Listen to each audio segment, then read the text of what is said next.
Dr. Watson, would you kindly close the door behind you so that we can limit the price of your carelessness to merely hours of work rather than days? My apologies, Mr. Holmes. I found myself rather taken aback. I saw tidier houses in war-torn Afghanistan. Are those my surgical needles? I ran out of tacks and the matter required immediate attention. Was that my supper? Plainly not, for I was the one who ate it. I set it aside for this evening. And for that I am grateful. Is that my bed? Watson, since you've proven yourself a master of observation, might I ask you to apply your skills to a more pertinent question? Namely, the whereabouts of today's newspapers. They are the key to everything. The newsboy is usually reliable. Medically speaking, I often find that the key to everything is good sleep. In a bed. Your papers are here, on the table. Let us see what the postman brought today.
Local gossip, all of it uninteresting.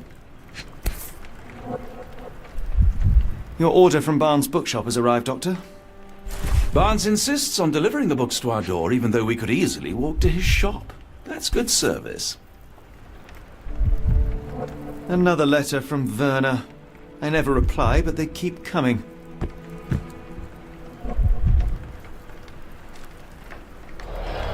I don't see the Strand. Where is it? Pardon me? I am on the precipice of uncovering a pattern of crime across London spanning many months and involving many men. A missing paper cannot be a coincidence. That's preposterous. My dear fellow, life is infinitely stranger than anything which the mind of man can invent. Well, life used your newspaper to wipe its posterior, so after that unpleasant discovery this morning, I disposed of it. But in lieu of the Strand, perhaps I can deliver you something equally tantalizing. I have just returned from a patient of mine, Captain Stemwick, who... No, that will not do. Grab your coat, Dr. Watson. Let us hope nobody has collected the dustbin.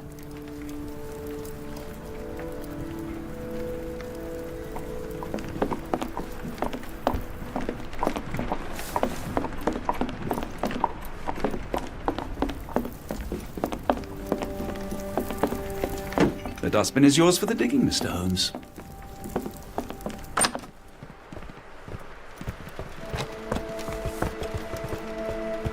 Don't look at me. If you want the newspaper, you'll have to get your hands dirty.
A cactus spine.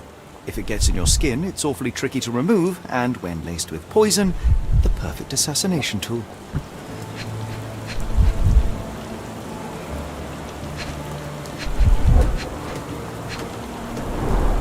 You were mistaken, Dr. Watson. The paper was indeed dirtied, but not how you implied. It's potting soil. See, Watson? The conspiracy is real. Someone tried to poison me. Poison? You? That's madness. Do you even have enemies that would want Get the to kill Strand. you? Get your copy Okay, of the perhaps Strand here. from Cordona.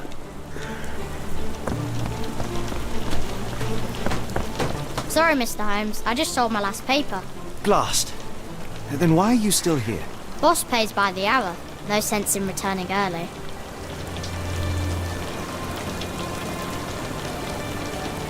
Any breaking news today? The dock accident. It's the talk of the town. Yes. Besides the tripe on the front page, anything about burglaries? I'm not sure, sir. You're a bright child. I presume you see everything that goes on around here? Nothing gets past me, mister. Then tell me, did you notice anyone suspicious at my door this morning? Like the man with your newspaper? Precisely. What do you know? I know the value of a shilling. Dr. Watson, Cool, now I can take the day off.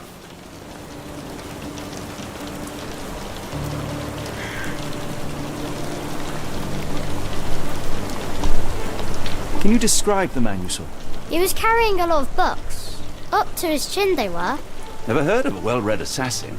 Looks can deceive, hence the appeal of disguises. Did you see what he was up to? Nah, not really. I saw him approaching your house, but I had a customer. Then there's a loud bang. I ducked down. Not because I was scared, because I wasn't. I had to protect the merchandise. And all I could see was him kneeling at your door. Which way did he go? Not sure. I was distracted by customers. Sorry. All right. You earned your shilling. That'll be all. Thanks, Mr. Holmes. Maybe I could be your eyes and ears. If you have more shillings. Get the Strand. Get your copy of the Strand here.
Come now, Mr. Holmes. Murder?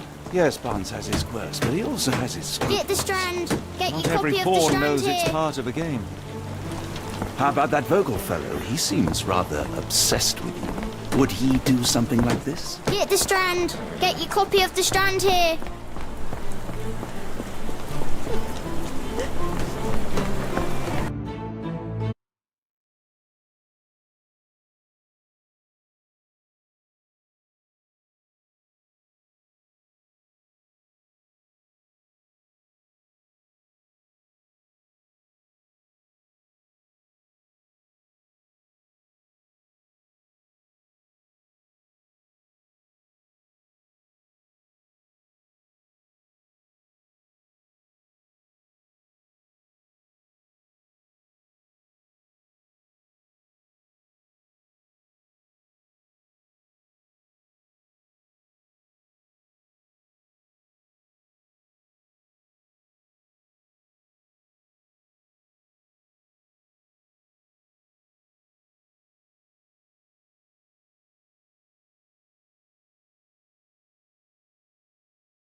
stand watch, just in case the strange man comes back.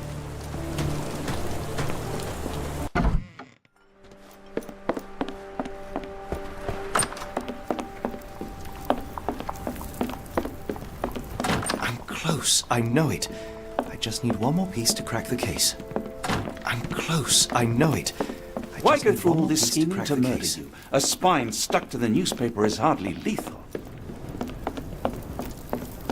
A ruined newspaper is hardly the end of the world. We can always buy another.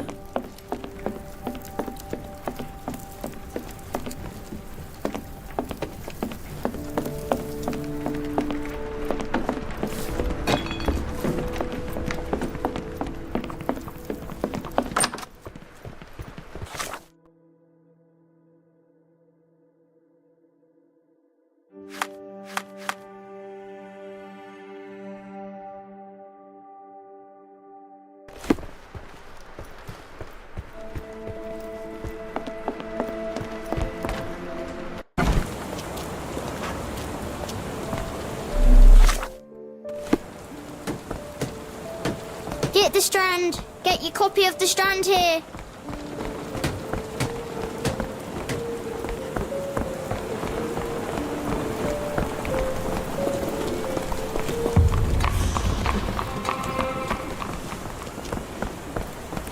A ruined newspaper is hardly the end of the world. We can always buy another.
Get the Strand! Get your copy of the Strand here! Why don't you give me another shilling now? Because I'm sure I'll spot something else soon. No?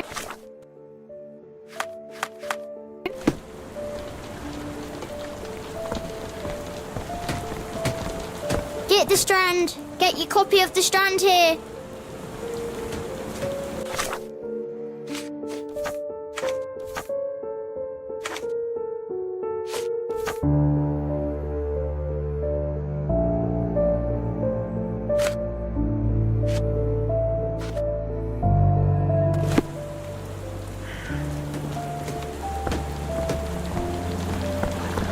the other day when I was delivering papers, I heard noises from your apartment. It sounded like the doctor was yelling in his sleep.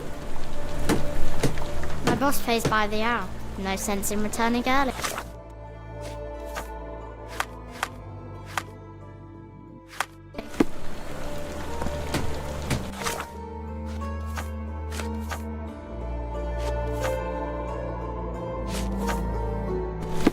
Get the Strand! Get your copy of the Strand here!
Get the Strand! Get your copy of the Strand here!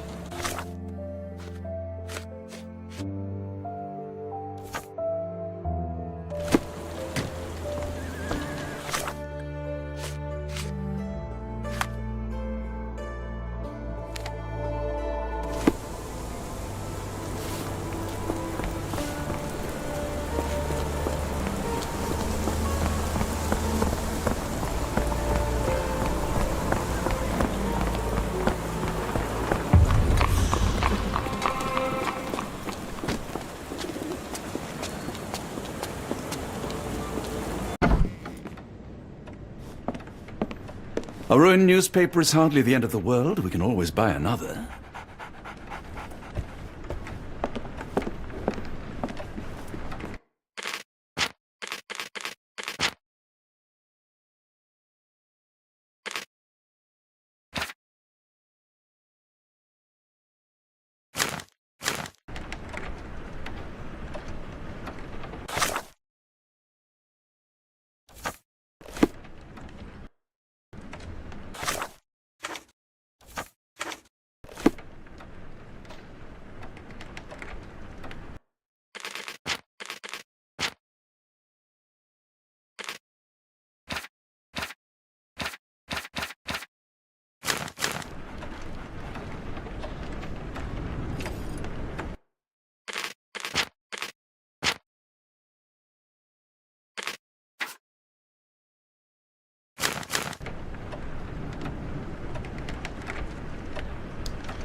Mr. Barnes? A word.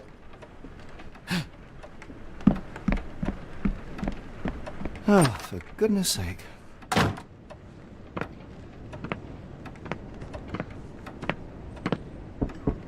Who goes there? Sherlock Holmes! Now will you please... Mr. Holmes. Golly, I did not see you come in. Would you care to answer some questions for me? Well, I wish I could, but I am deep in the weeds with work. How about we reschedule in a month or two? Come now, Mr. Barnes. It will only take a moment. Really deep in the weeds with important things. Well, help yourself to any book, just take it and pay later. I trust you, Mr. Holmes. Barnes doesn't seem like himself. Why is he acting this way? You're asking the right questions, Doctor. Let's find a way to coax him out.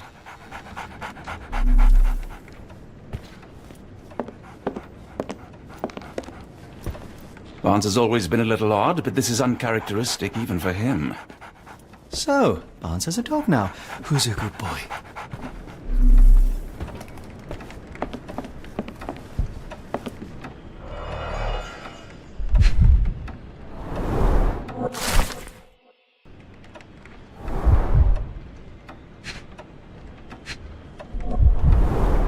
Basics of cryptoanalysis, cryptography in Egypt. It appears Barnes has an interesting hobby.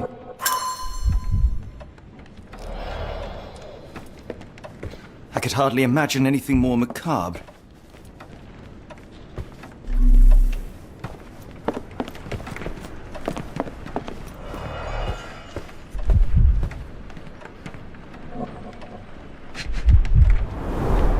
In the language of Mycroft's secret agents, it's a sign.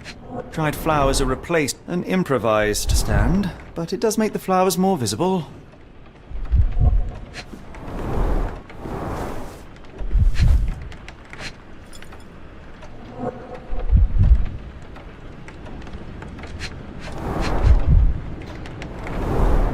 In the language of Mycroft's secret agents, it's a sign. Dried flowers are replaced when the job is done. I wonder who the recipient is.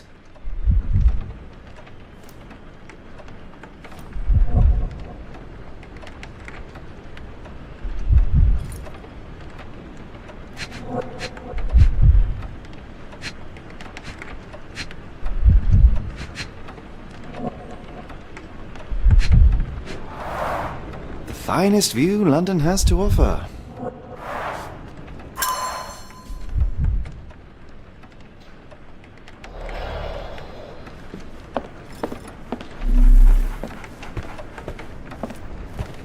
We're looking for a cactus needle in a haystack. A spine in a book stack? No, come on, Watson, think. The ladder is broken, recently, judging by the freshness of the wood.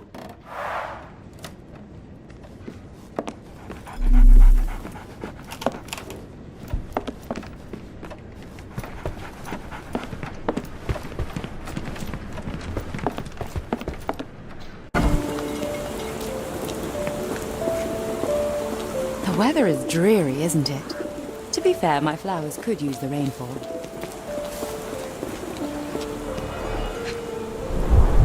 Encouraging people to stop and smell the roses? Our national emblem. God save the Queen. A familiar spine? Is this what I found in my dustbin? The pot is damaged. The blow was severe, but softened by something.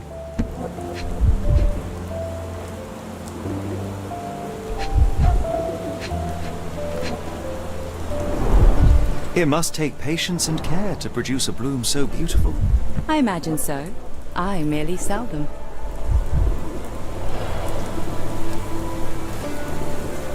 Anything tickle your fancy, Mr. Holmes?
My condolences, Mrs. Fleming.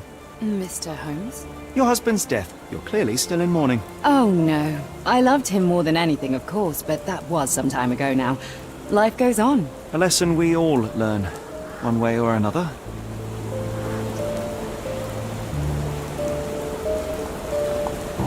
I'll be off.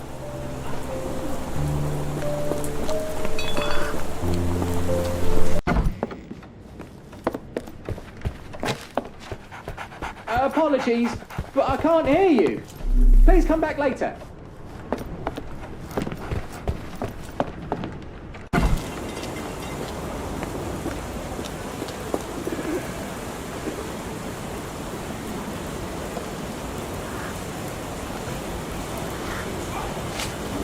I'm afraid I can't help with that, Mr. Holmes.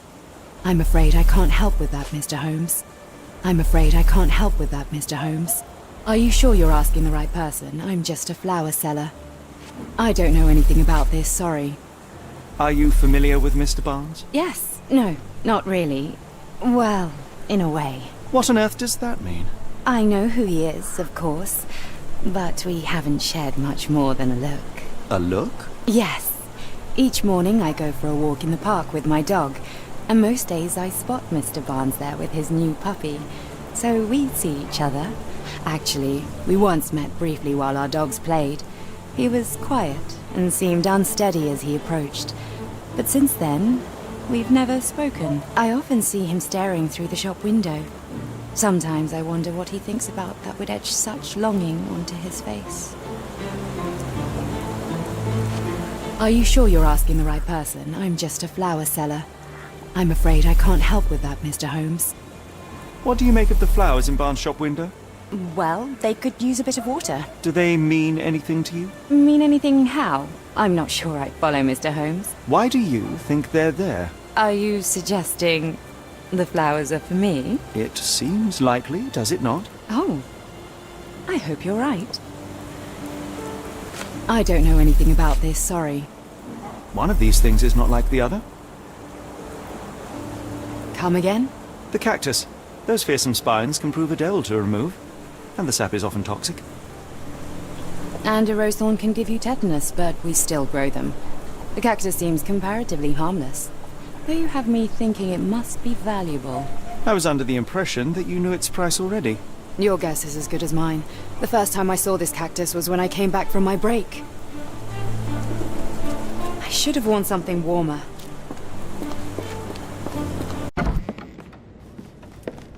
I like bookshops. One of the few spots in London where you are shunned for making a racket. So, Barnes has a dog now. Didn't you Who's a once good tell me boy? that answers usually lie in plain sight?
I think perhaps I have been chasing shadows.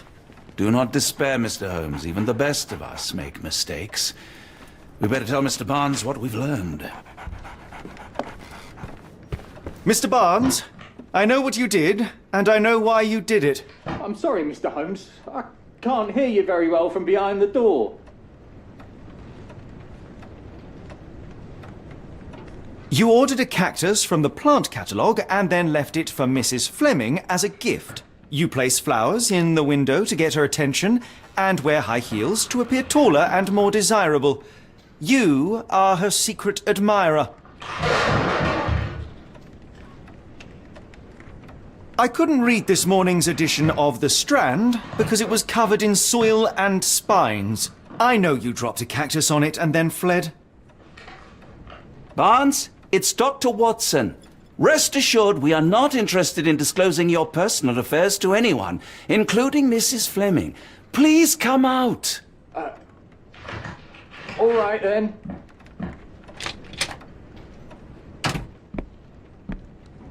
So, you know what happened then? I was on my way back from the post office, having picked up the cactus and some books. It was quite an awkward package, heavy too, and when I got to your door, I dropped the cactus in your paper. Forgive me. I needed that paper to prove a theory and prevent a crime. Your actions were rather disruptive. Your clumsiness carrying the post is matched only by the clumsiness of your romantic gesture. Oh, it's true. I am useless with this sort of thing. I'm not even sure if Mrs. Fleming noticed. As in most things in life, truth is the answer. Cease with the abstruse signals and anonymous gifts, and simply talk to the woman. What is the worst that can happen? She rejects you, and you are freed from this endless purgatory. That... Yes, you are correct, of course. I do have a slight tendency to overthink things. Thank you. So at last, we return to the matter of the paper. I'm investigating a string of burglaries. Did you perhaps read of any before the edition was spoiled? I don't recall, but you're welcome to read our copy for yourself. You had an issue of The Strand here all along? Well, naturally. I am a bookseller. I have a subscription to every magazine and newspaper in London. So you ought to be familiar with the concept of burying the lead. Oh no, my apologies, Mr. Holmes. I'll make it up to you however I can. I am an expert on obscure languages and translation and Yes, okay. Just give me the paper. Come, Dr. Watson. Let us put this matter behind us. Farewell, Mr. Barnes. I hope to hear good news about you and Mrs. Fleming. Let me know if there's any way I can make it up to you.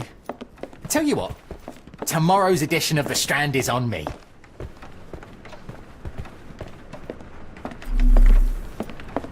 I'm sure Barnes has had enough of our meddling, Mr. Holmes. We best be off. Well, that was an utter waste of time.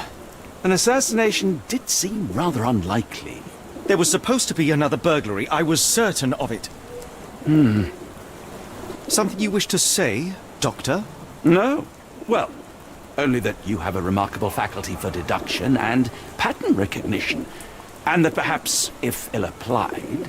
I see things that are not there. Yes. It is London. There will always be burglaries. Doesn't have to mean anything. So it seems. Forgive me. Without something to occupy my mind, I turn into an entirely different animal. Which brings us back to my news from earlier. I think I have a case for you, a real one. Truly? Indeed. Though perhaps not as thrilling as your stories from Cordona.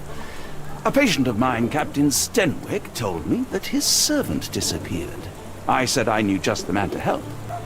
What do you say? Oh, Watson.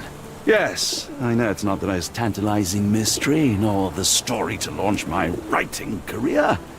But... It's brilliant. Let's go. Oh, good. Well, his house is nearby. Come.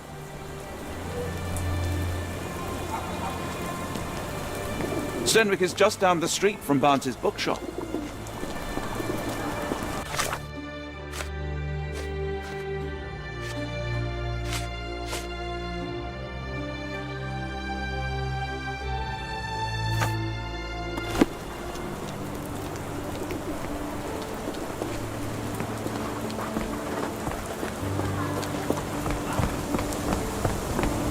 Not much further now.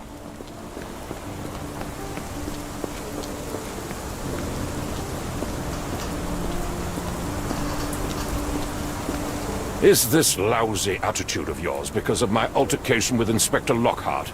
Did he put you up to this? Sir, the inspector has nothing to do with it. I'm telling you the same thing I tell anyone seeking a missing person. Good day, gentlemen. Forgive the intrusion. Captain Stenwick, this is my colleague Sherlock Holmes, the consulting detective I told you about. At last, a professional.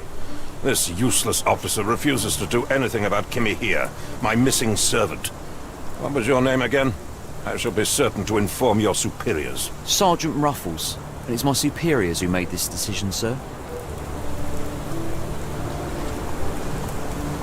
Have there been other disappearances lately?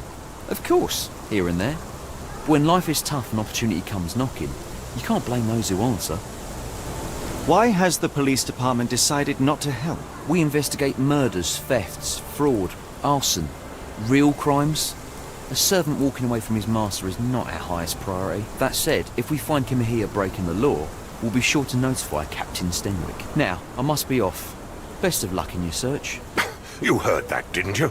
The way that man spoke to me. I shall need your written testimony. Then we can lodge a complaint.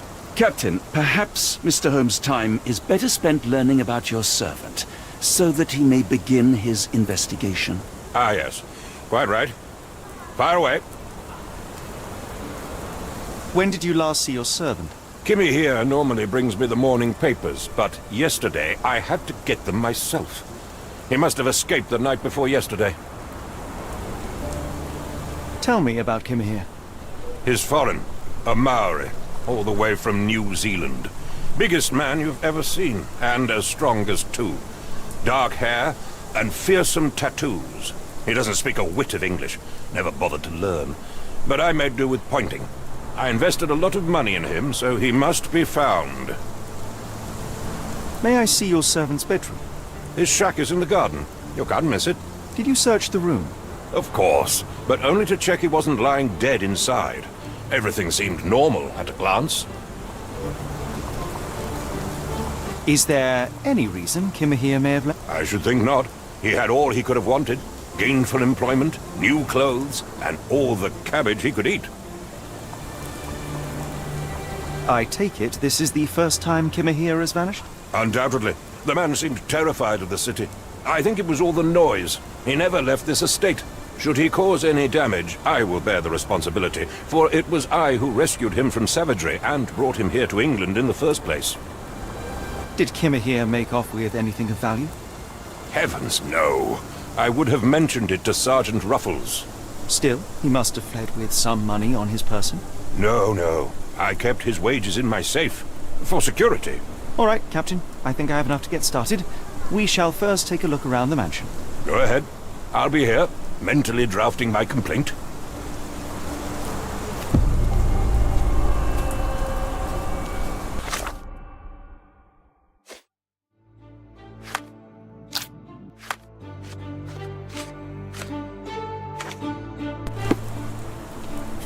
Stenwick makes his servant live in a tool shed. You think you know someone.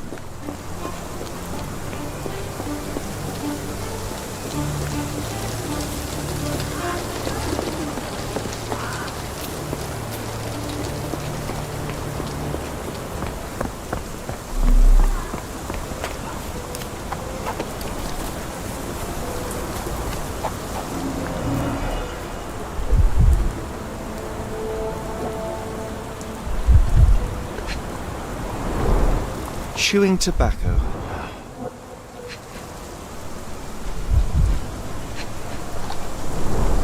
A shoe print, roughly size 11, with a worn-out sole. These are a workman's boots.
Looks like a knee print.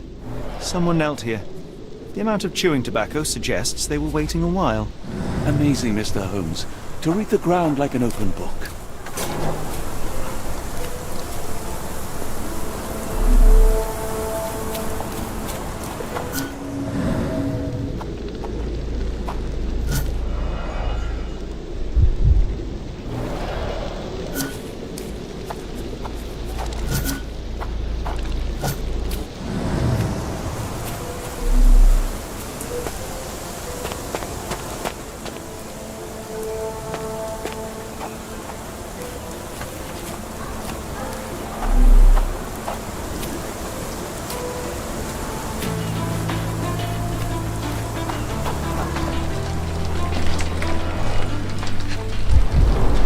A scrap of Hessian.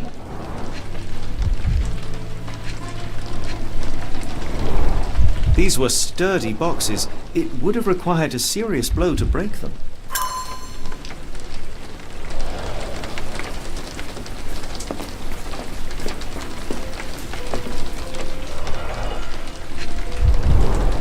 Impressive. The sack of grain retained the shape of an impact. Someone hit their head here.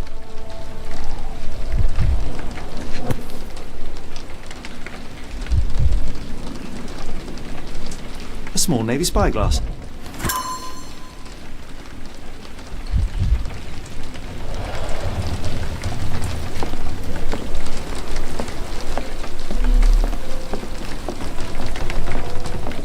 Clothes made of Hessian. Is Stenwick really so miserly?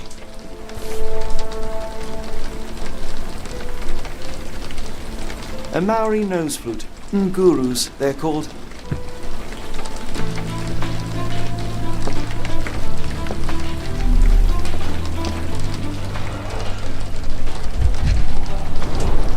Button chops, the remains of a meal.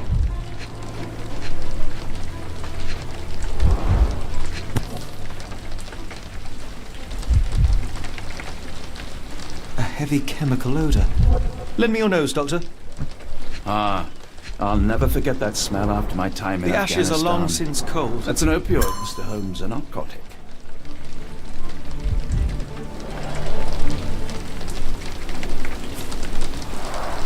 Is this a Taniwha, a Maori water spirit, or something else? Either way, it's giving me chills.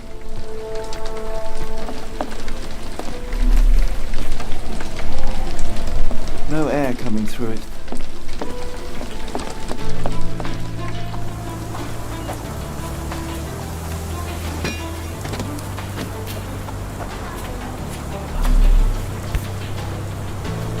The rag reeks of smoke. Someone plugged the chimney.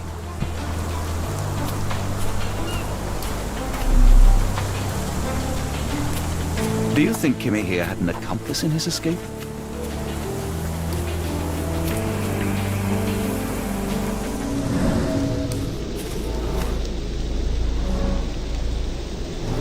Could have left these tracks. They seem fresh.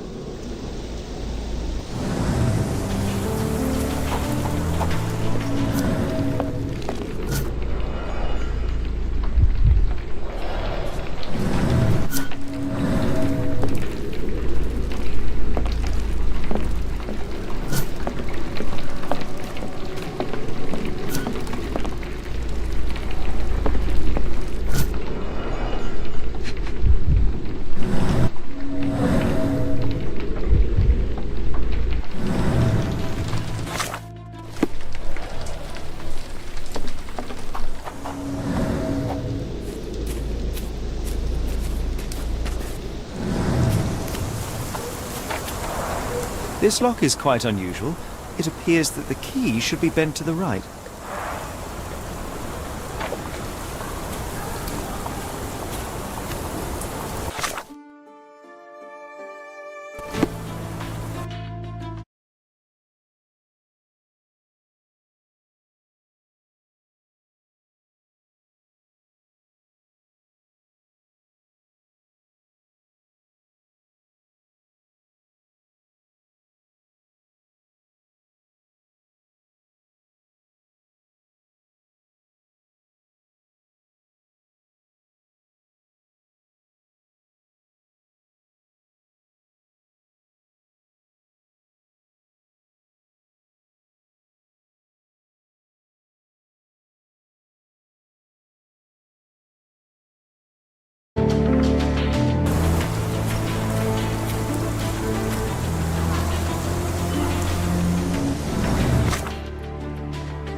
is no angel, but he's one of my few friends. Try to remain courteous.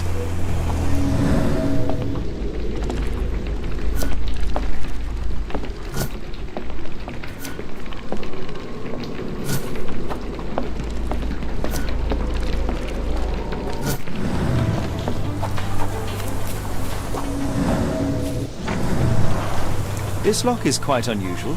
It appears that the key should be bent to the right.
Someone moved a cart to this spot and then took it elsewhere.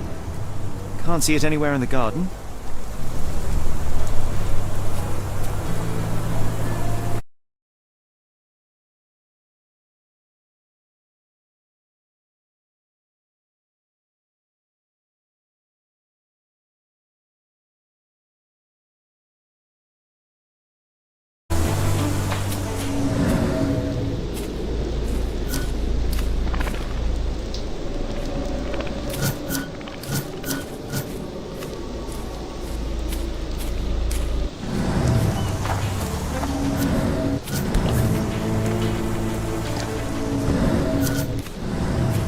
This disappearance is intriguing, no? I cannot...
The door to your garden has an interesting lock.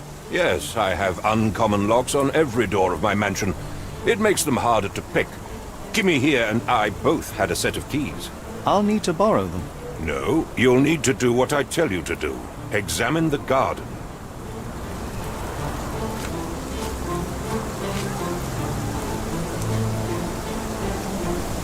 Are you joking? Why would I know this? Has Kimahir ever indulged in tobacco? No, the man doesn't even drink. Are you certain? I found chewing tobacco in the garden. I controlled Kimahir's expenses since he struggled with the currency. I would have known if he used tobacco.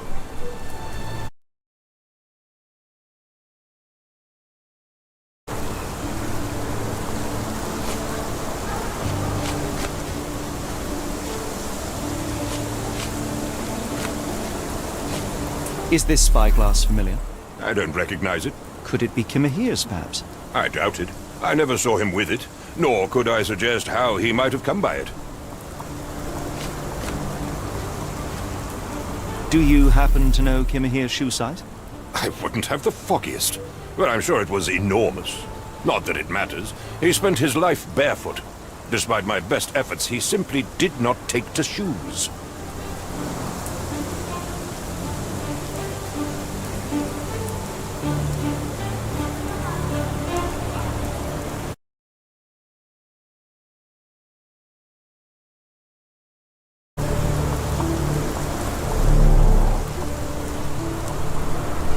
Are you joking? Why would I know this?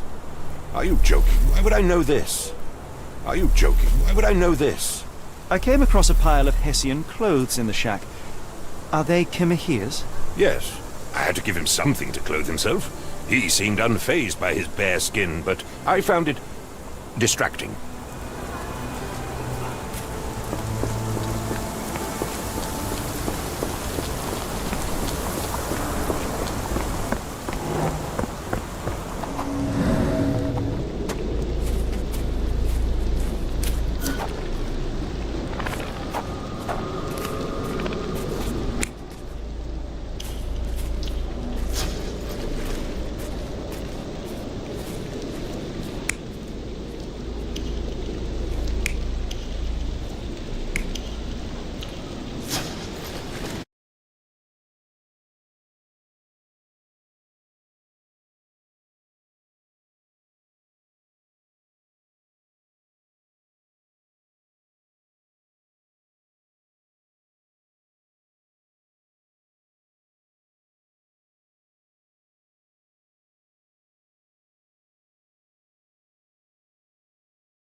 Surveilling from afar, the intruder waited for a window of opportunity. When Kimahir went to sleep, the man crept up to the shack and slipped narcotics down the chimney pipe, then blocked it with a cloth. Kimahir inhaled the sedative and fell into a deep sleep. The intruder tried to move him, but the man was heavier than expected. The intruder fell on the sack and dropped his spyglass. In order to transport the servant, he had to use the cart. The final challenge was opening the garden door. Luckily for our intruder, Kimahir had the key in his shack. Remarkable. It makes total sense. Stenwick makes his servant live in a tool shed. You think you know someone.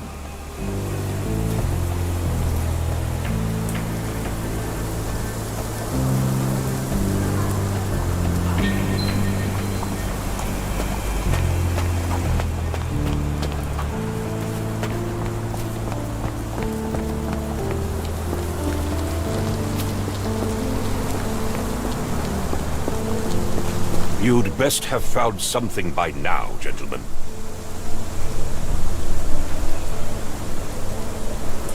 I found the residue of narcotics in Kimahir's brazier.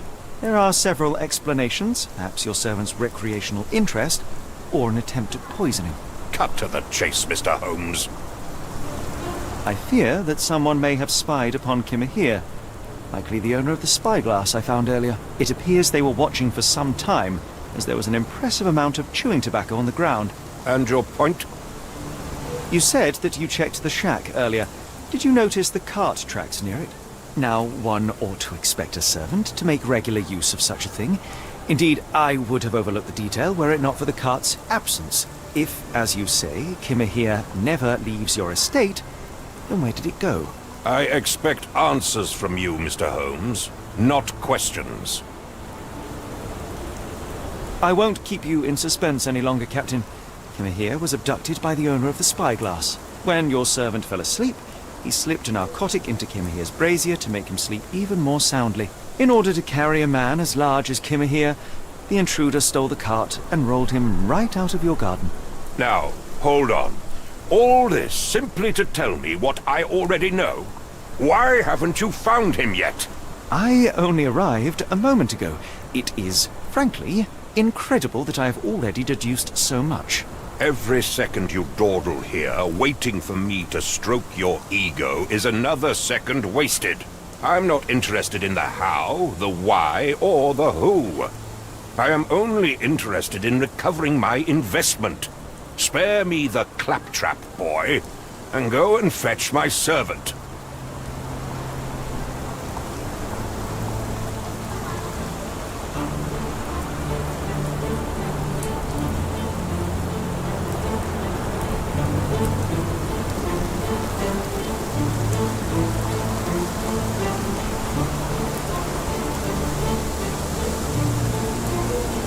Captain, you are so addled by delusions of competency that you miss the blindingly obvious. Without the assistance of others, you are utterly incapable. Kimahir endured your nonsense far longer than I will. The point is, Captain, we're telling you this for a reason. The intruder fled through the garden door, and we need a key to follow his trail. Well, then you should have led with that. Here you go. I hope you'll return soon with good news. And in the meantime, please teach your companion the art of brevity.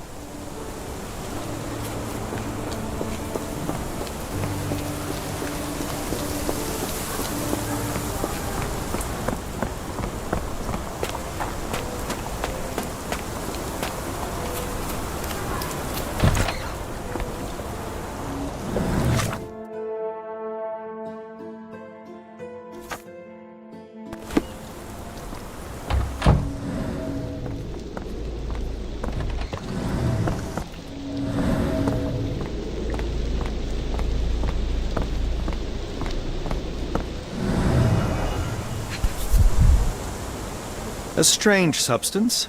I have my suspicions based on the color and consistency, but would you care to hazard a guess, Doctor?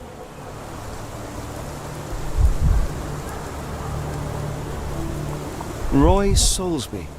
Could that be the name of our man? Well, it's odorless, but from the way it absorbs water, I'd say saltpeter. Then we're in agreement. Well done.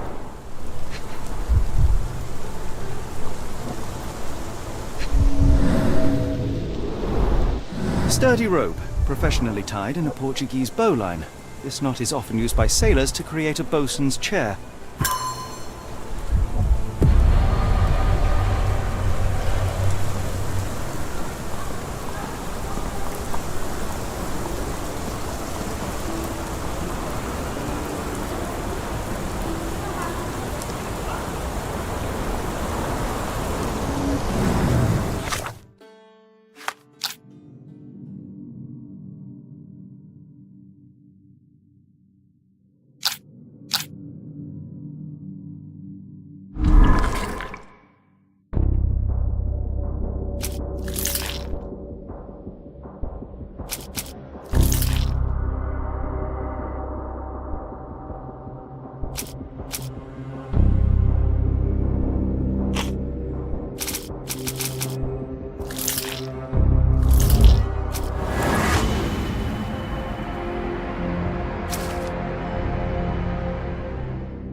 The Strand proved not so useless after all. The saltpeter accident. Doctor, do you recall? The Port of London, of course. The footwear, the spyglass. Indeed. We shall need to take a cab there.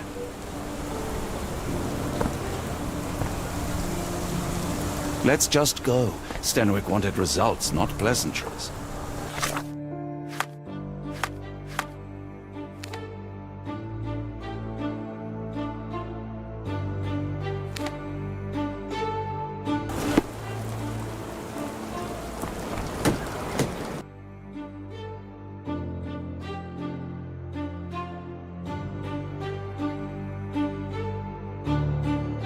Where to, Gav? The Port of London, please. I will show you where to stop.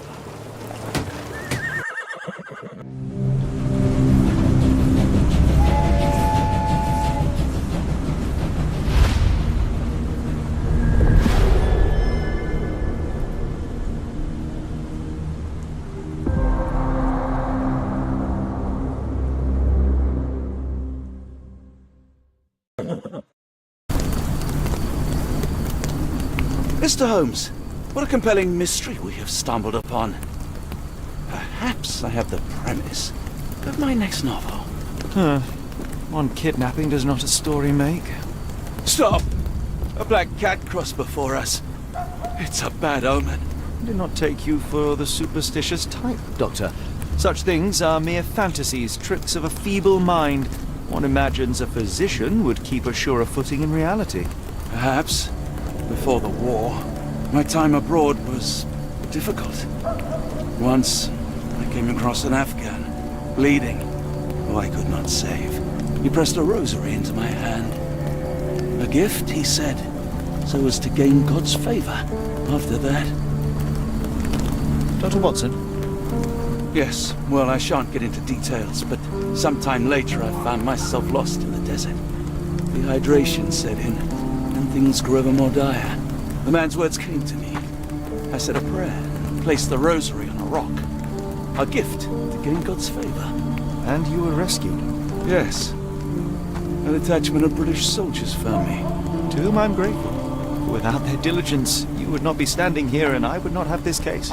I'm sure you have another explanation prepared, Mr. Holmes, but I think I shall cling to the occasional superstition all the same. To each his own, Dr. Watson. So long as it does not interfere with my methods, do it. We must press on, cat or no cat. The question remains, why abduct Kimahir?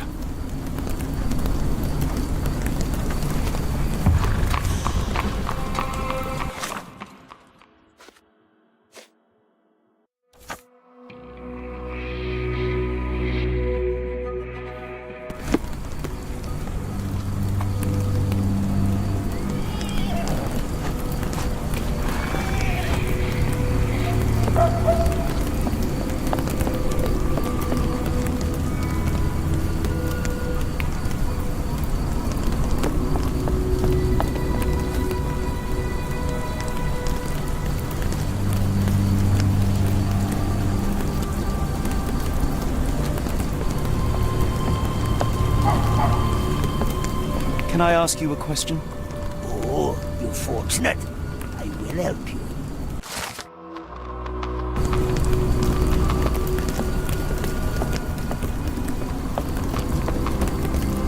It appears that the saltpeter explosion rattled the locals.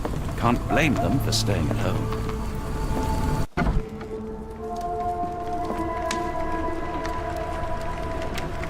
Oh, hardly a reputable establishment. I've seen worse. Greetings, miss. I'm hoping you can help us. We shall soon see. I heard tell of a recent explosion in the port. What do you know of it? Ah, yes. Something exploded in a ship's cargo hold. Caused a terrible blaze. The sky was red with smoke till morning. Where precisely did it occur? The ship sank near the third pier, next to the dockyard.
Your clothes are already tight, and soon they won't fit at all.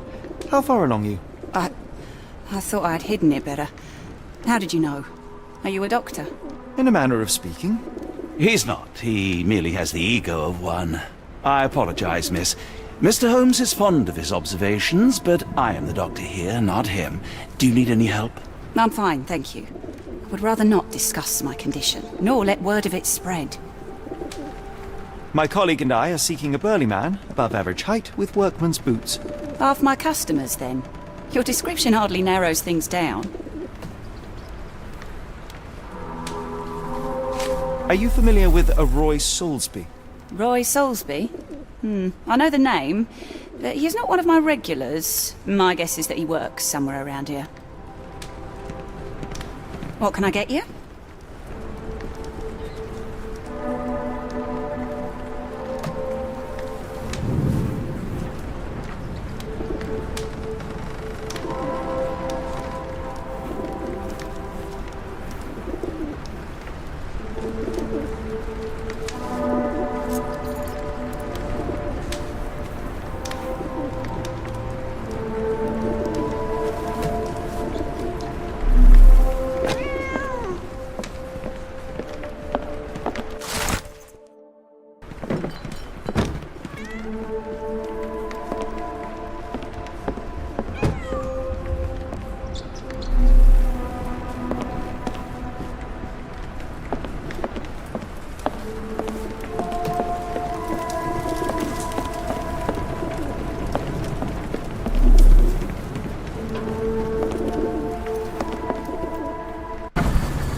It's a large harbor. If our kidnapper is hiding here, finding him won't be easy.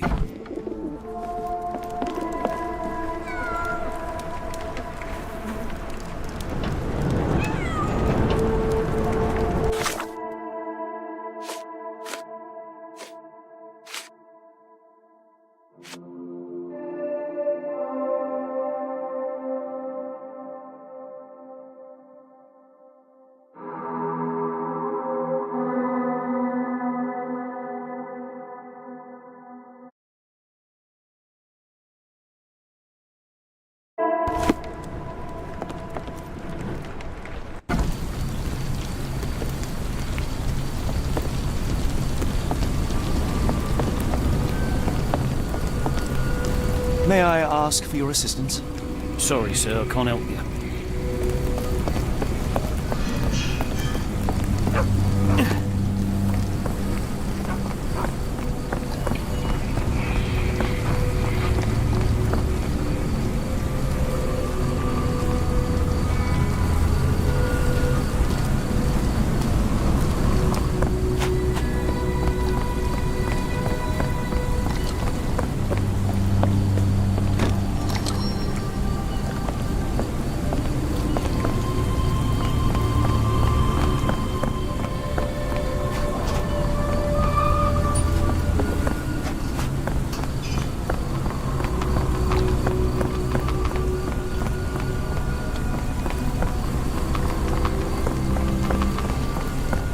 Excuse me, just one question.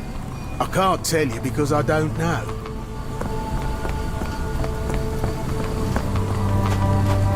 Help me, please. I'm sorry, but I don't know anything.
Help me, please. No, sir, I've never heard of it.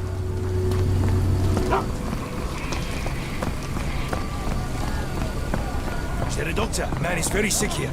It sounds as though those people will need my help.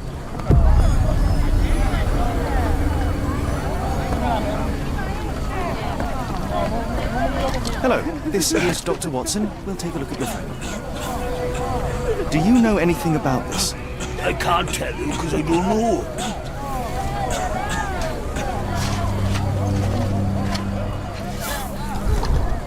Freshly dug up treasures, it seems. Everything ends up in a river. It's a good thing Water these has a people take curious something whitish from it. tinge to it.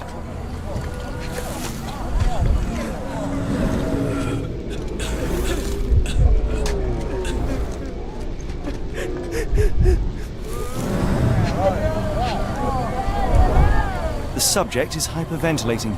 He has a pale face and dilated pupils. Dilated pupils, decolorized skin, necrosis. What do you make of this, Doctor? All signs point towards acute poisoning. It could possibly be due to chemicals. I won't jump to any conclusions yet. How can I help? I could try and flag someone down. May I ask you something? I don't think anyone here knows the answer. You should ask someone else.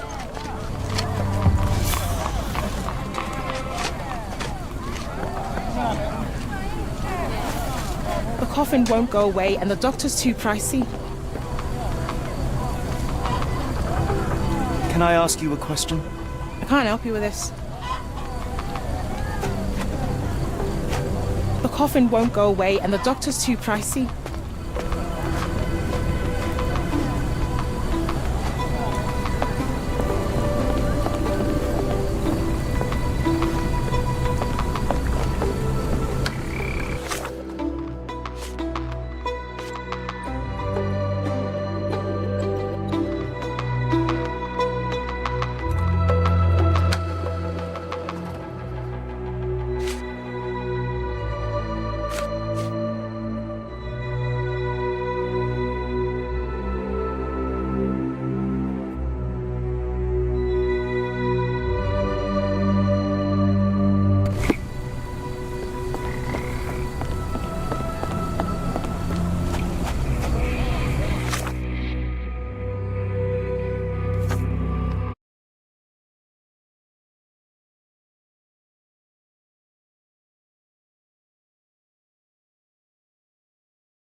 coffin won't go away and the doctor's too pricey.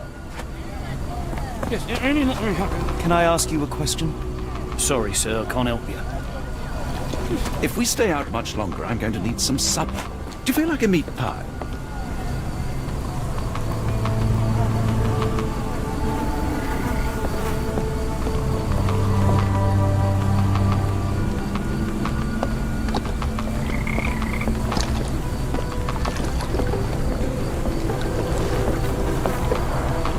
Gruesome. It's been decomposing for weeks. If this were the origin of the disease, it would have started sooner than a few days ago.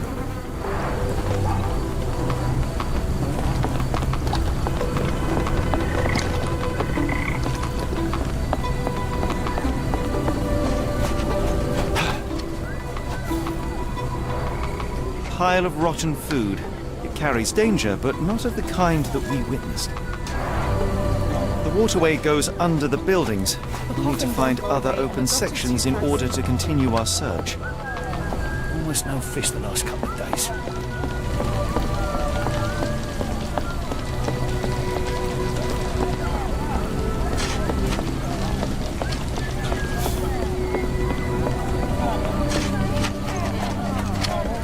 Help me, please. Sorry, sir. Can't help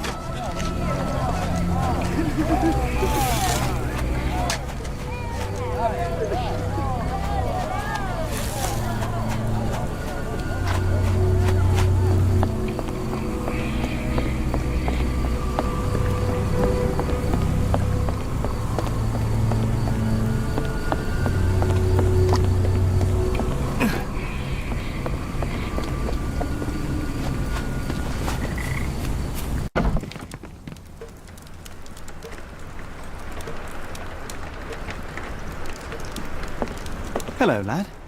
Is this where I may find Dea? You read the poster? Yes? You know where my brother Girves is? Sadly, no. Well, not yet.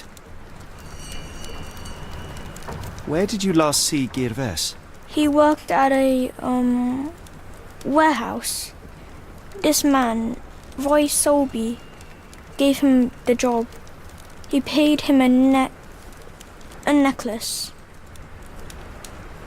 I want to speak to Dea. Is she around? Amma, my mother, she got sick after the fire. Big red smoke. She couldn't breathe, so I took her to the doctor. Now I am in charge. How would you describe this Soulsby? He was big and strong. He had a big scary eye. Scary, you say? Yes, like it was made of metal. Do you still have the necklace that Soulsby gave to Girves? Girves left it near the shrine. I tried to sell it to buy Amma medicine, but no one wanted to buy. Don't go anywhere.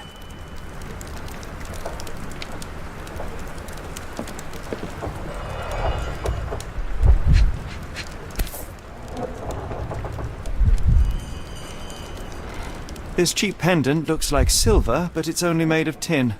No surprise the boy couldn't sell it. I miss Girves. Do you think he's okay?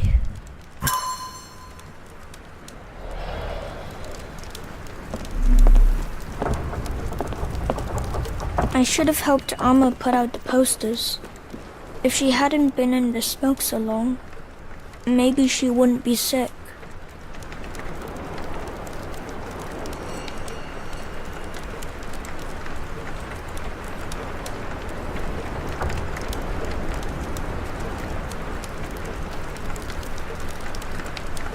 If we stay out much longer, I'm going to need some...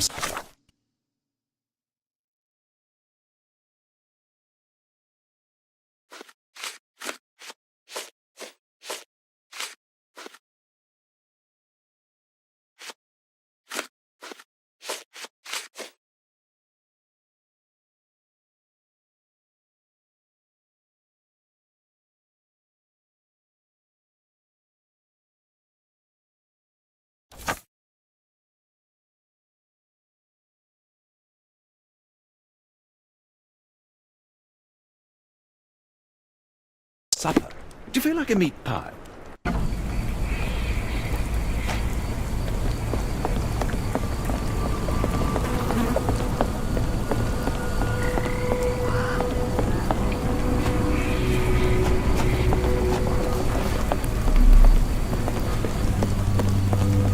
If we stay out much longer, I'm going to need some supper.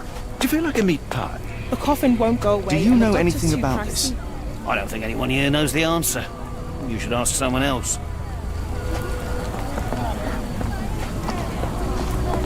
Almost no fish the last couple of days.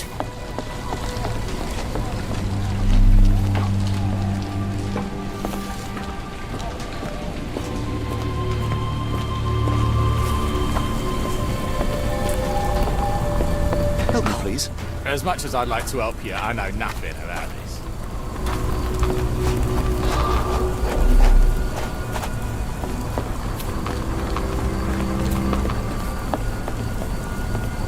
Could you help me? As much as I'd like to help you, I know nothing about this.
May I ask you something?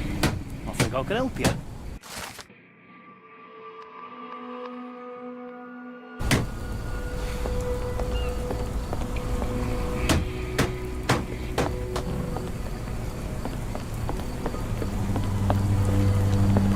Do you know anything about this?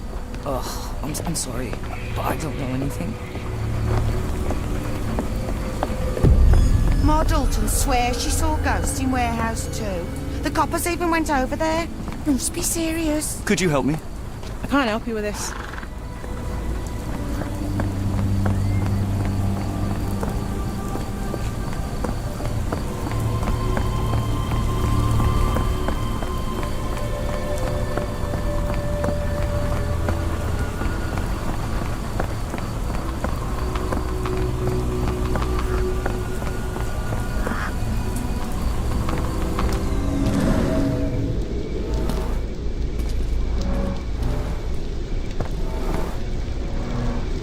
A recent cart crash.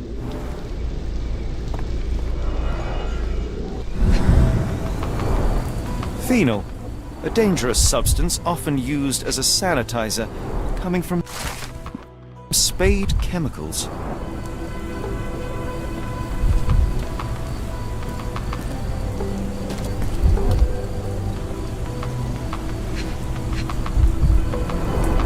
The fish's scales have decolorized. What a disaster.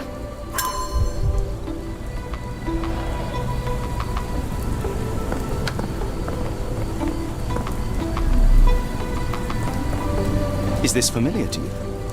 No, sir, I've never heard of it.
Dalton swears she saw ghosts in Warehouse 2. The coppers even went over there.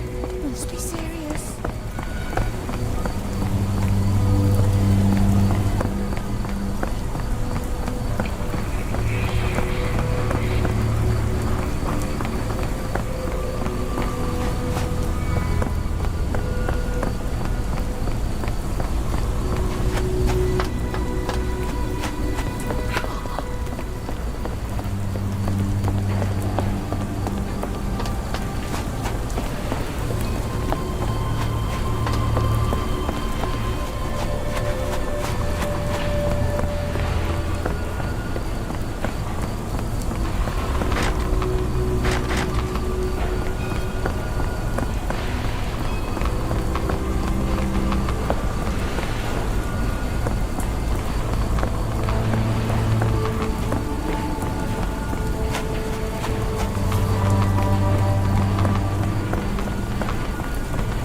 Good evening, Constable.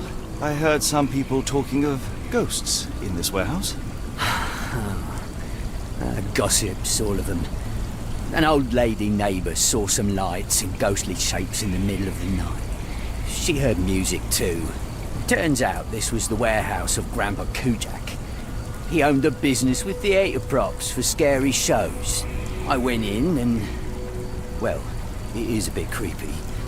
But I think it was probably just some kids fooling around. Do you mind if I take a look inside? Not at all. It's like Madame Tussauds, only worse. I'll be on the beat round the pub for the rest of the night. Damned explosion. Good night, sir.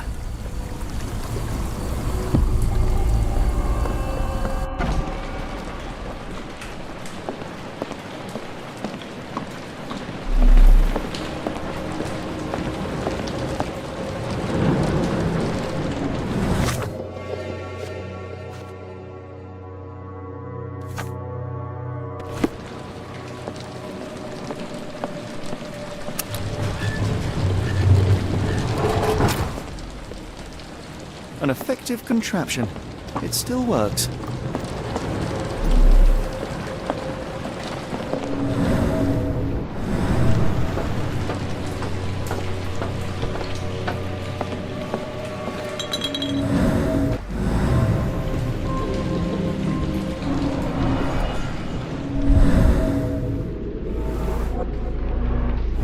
There was a box in the coffin. It was removed quite recently. They opened the casket and left marks.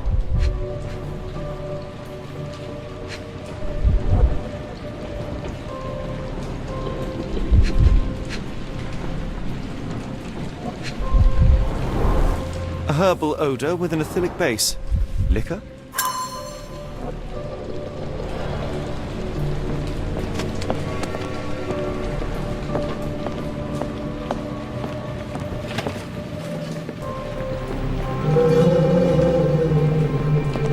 Who is this intended to scare?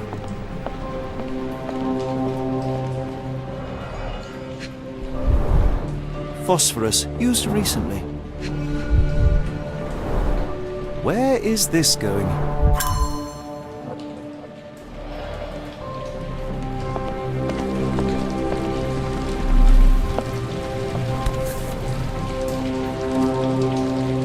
Somebody had fun.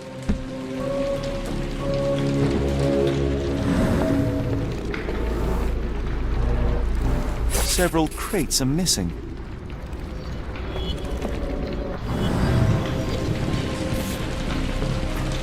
No brand or markings. It looks like a bulk product.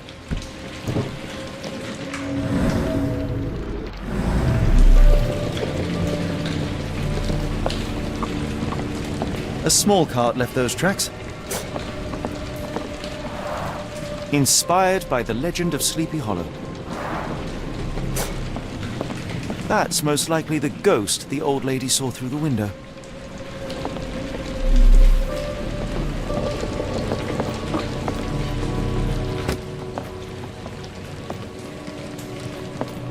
Who is this intended to scare?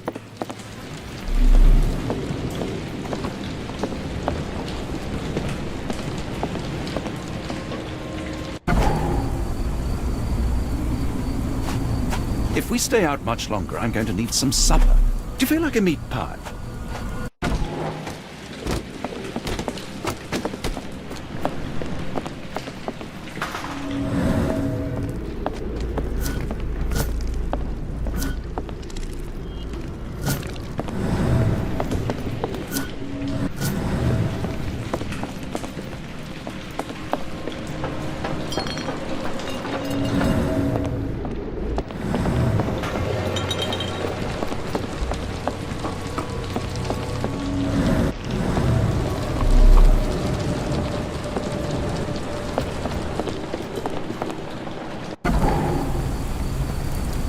I don't believe in ghosts. I did when I was a kid.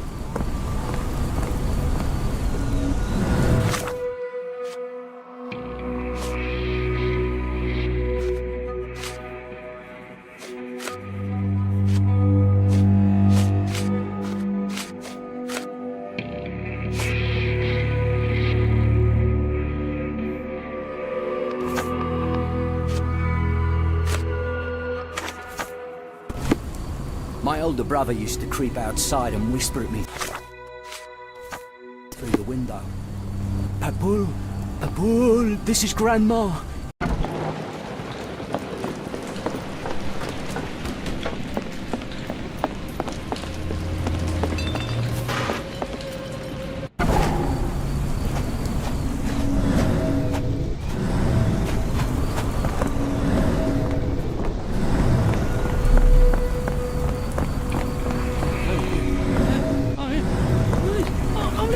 Help me, please. I can't help you with this. Can I ask you a question? I don't think anyone here knows the answer. You should ask someone else.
If we stay out much longer, I'm going to need some supper. Do you feel like a meat pie?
we stay out much longer, I'm going to need some supper. Do you feel like a meat pie?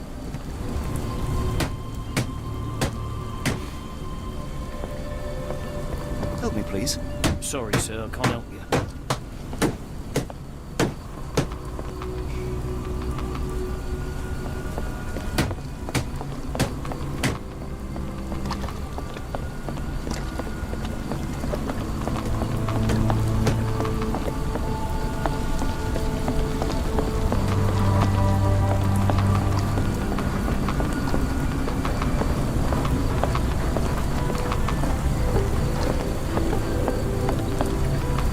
Not in the mood, mate. Shoo!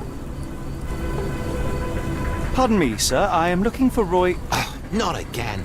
Yes, I'm Roy, but I can't help you find your uncle or whoever you've lost. Now, what makes you think I would inquire about missing people? You are the fourth person to ask this week. Just because I work at the port doesn't mean I keep track of everyone who comes here. You say we are not the first to ask you about a disappearance. Do you recall anything about those who came inquiring? I only remember the foreign woman. I didn't catch her name, but those are her posters hanging up everywhere. She has badgered me twice now, and I still don't know nothing. And this woman can be found? No clue. She was talking gibberish. May I ask what you're doing here? This is where the ship sank the other day. I'm trying to work out how we'll remove it. Now, where was I?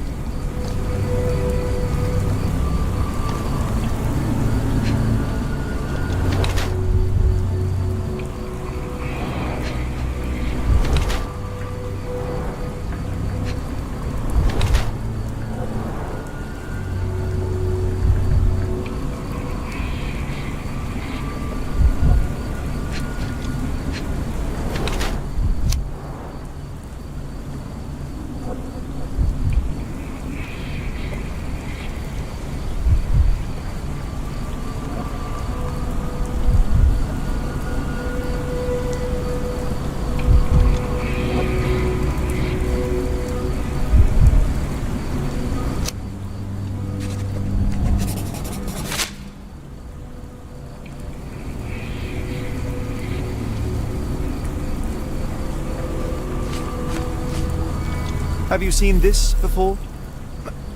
My card? Where did you dig that up? At a crime scene near Baker Street involving a young servant's kidnapping, I might add. No. Someone used it without my consent. How else would it end up there? I have been told that you hired Dea's son, Girves, right before he vanished. His brother also said you had a metal eye. What do you make of this? Tell that him to stop making things up. That boat explosion stopped most traffic coming into the port. Guess I'll be without work for a while.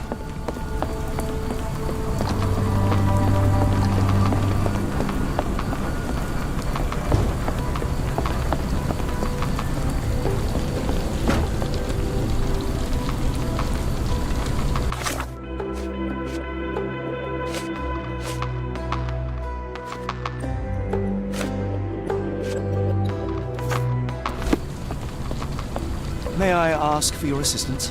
As much as I'd like to help you, I know nothing about this. If we stay out much longer, I'm going to need some supper. Do you feel like a meat pie? Could you help me? As much as I'd like to help you, I know nothing about this.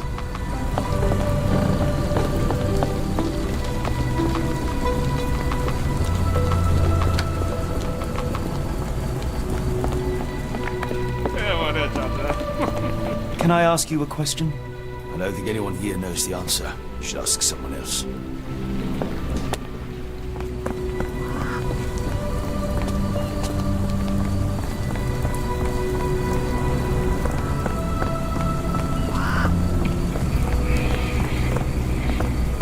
Ma Dalton swears she saw ghosts in warehouse too.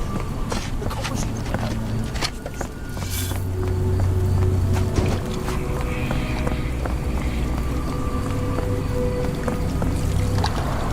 This pipe disposes of wastewater from a factory, a possible culprit, but would likely have caused trouble a long time ago.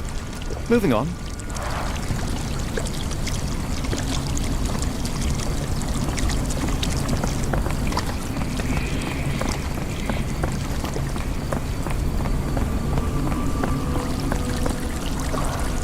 Human waste. Despite looking fairly hazardous, I doubt it could cause such acute poisoning. I can't see any other major source of contamination in this section of the waterway. Perhaps another place.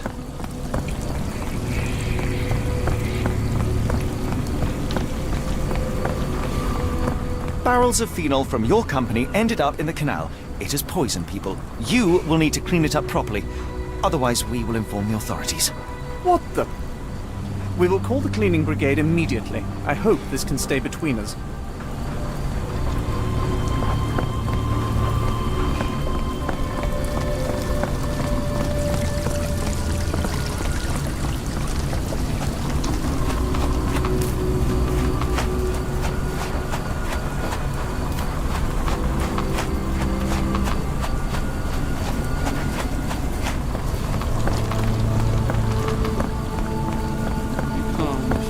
Do you know anything about this?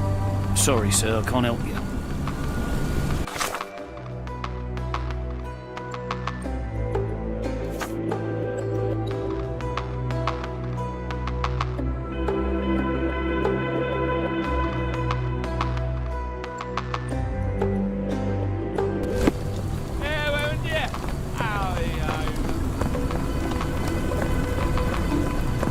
Are you able to help me? Excuse me, what? I'm not sure I know.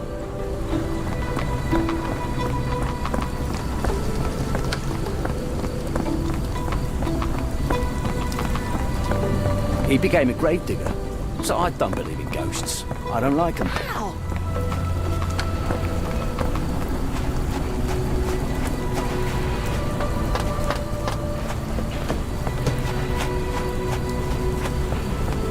May I ask you something? Sorry, sir, I can't help you.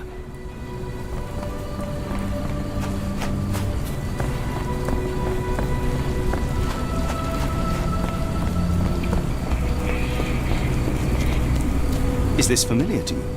I don't think anyone here knows the answer. You should ask someone else.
What are you looking at? Would you like to watch our man suffocates himself for food?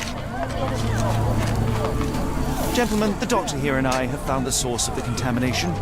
Spade Chemicals will take care of it. That's pretty good news.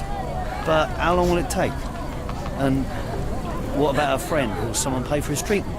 Pressurize the company. But for now, get rid of the stained clothes and rinse any phenol-affected skin. No one else should touch the canal today. Thank you, we'll do that. Let's go to the chief doctor for help.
No brand or markings, it looks like a bulk product. Bottles of various shapes and sizes. I detect a mix of chemicals and aromas.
Somebody played with phosphorus to give the illusion of ghosts or ectoplasm. In reality, they were here to mix a few ingredients and prepare a solution of some sort. Then they took a box hidden inside the casket, and they left through that gate with a small cart.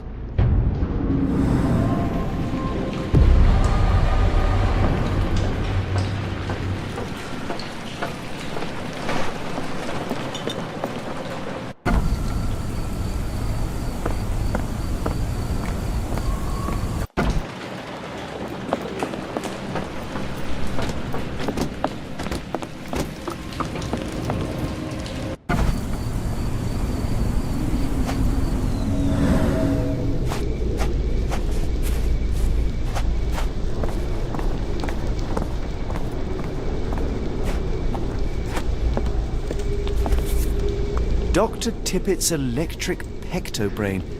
Patent medicine of the future. This is a patent medicine. A quick fix at an expensive price that drags the patient slowly into death.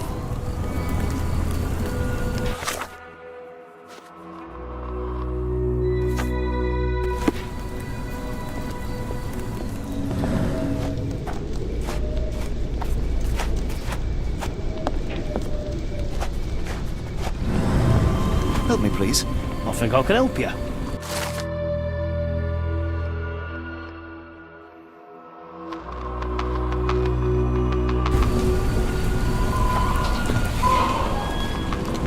Could you help me? I don't think anyone here knows the answer. You should ask someone else.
Is this familiar to you? I wish I could be of help, but I can't. Sorry. The coffin won't go away and the doctor's too pricey. Excuse me, just one question. I can't tell you because I don't know.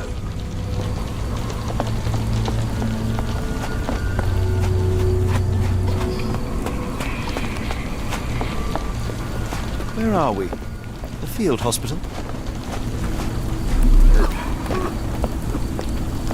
The cart from Warehouse 2.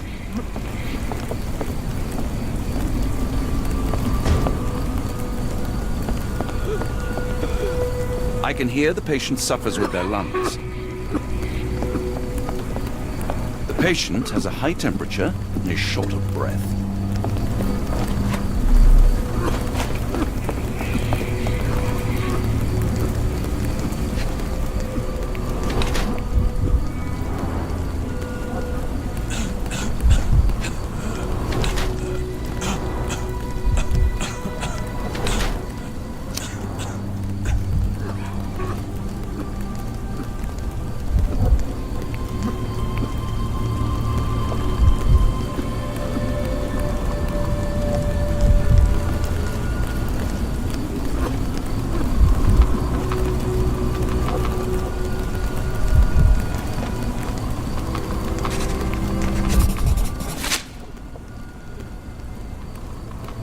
Good evening, sir.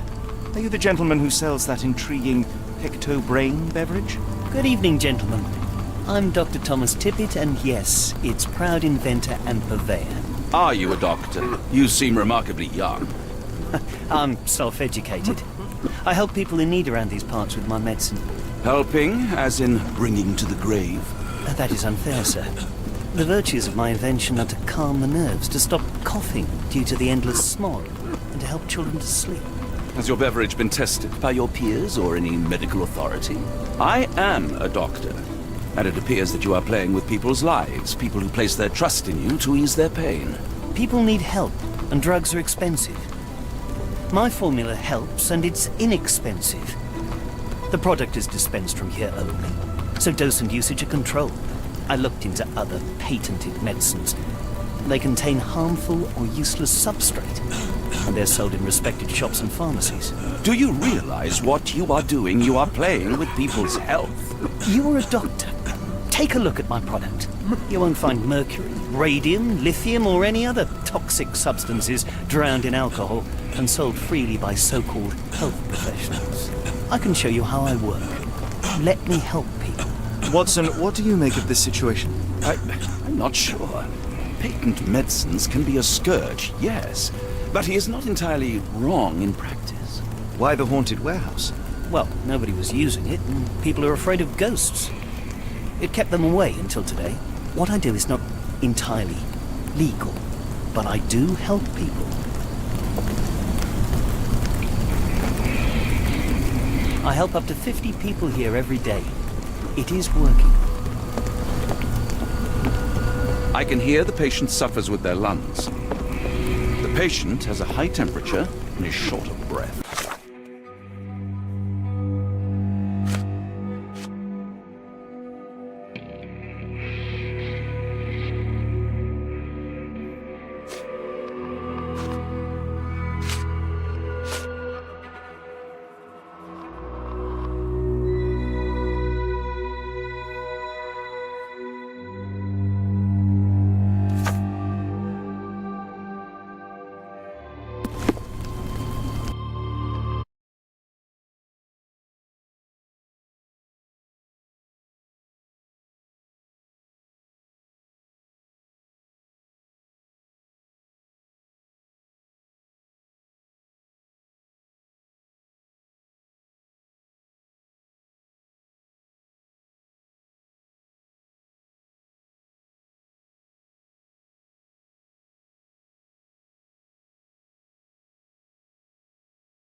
Do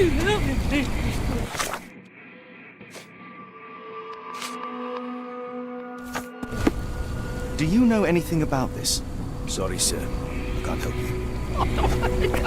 The coffin won't go away and the doctor's too pricey.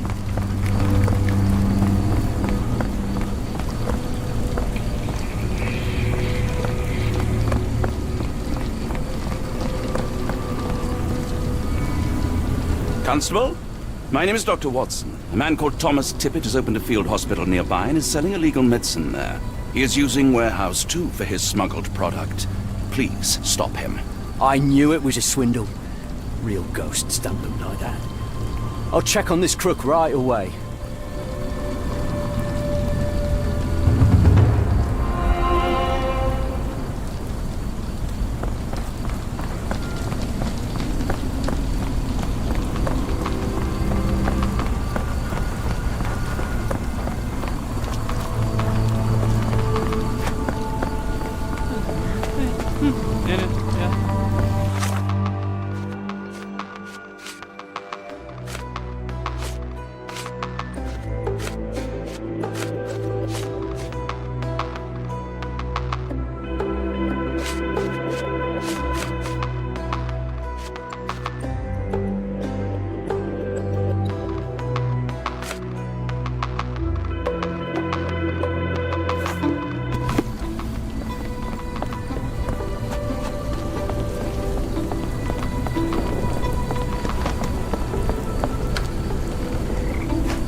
I'm sorry about my English.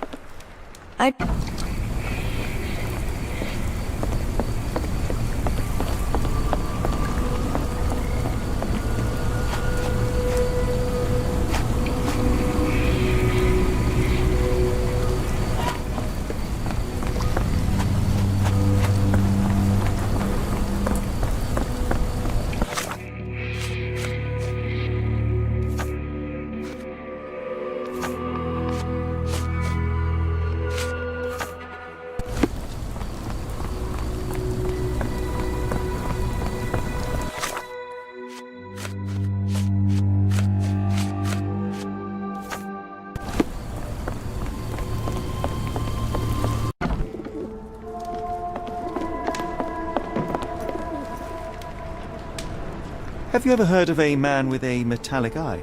I've seen him even. Dirty Summers is the name. A nasty lout, with a silver ball in place of a missing eye. I shudder to ask, but where does one find a Dirty Summers? He likely signed on with a ship. I am not one to spy on others, let alone him. I see. My advice, keep away from him.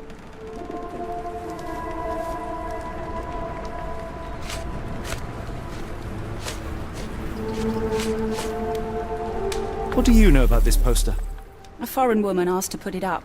She's plastered them all over the port. Any clues as to her whereabouts? None. It was hard to understand what she was saying.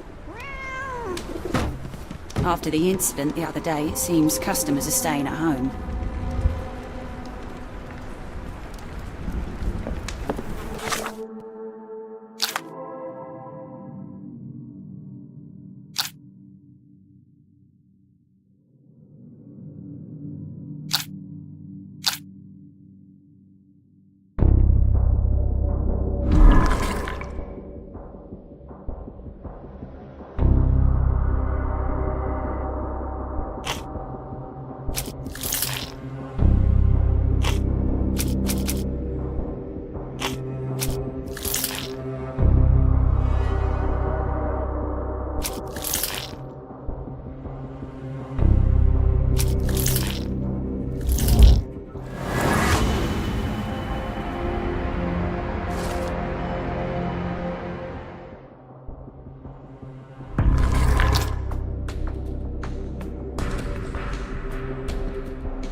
What are you gawping at? Mr. Soulsby, you know more than you're letting on. What makes you say that?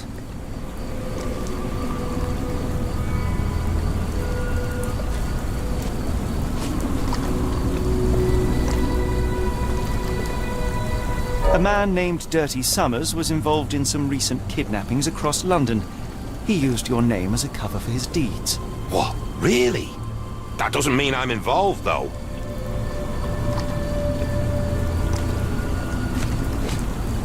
Your calling card was found at the crime scene. That's enough to make you a suspect. You cannot be serious.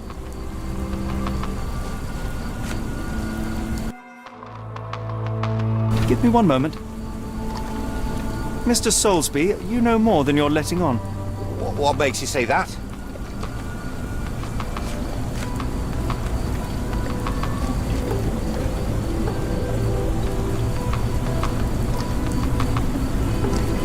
A man named Dirty Summers was involved in some recent kidnappings across London. He used your name as a cover for his deeds. What? Really? That doesn't mean I'm involved, though. Your calling card was found at the crime scene. That's enough to make you a suspect. You cannot be serious.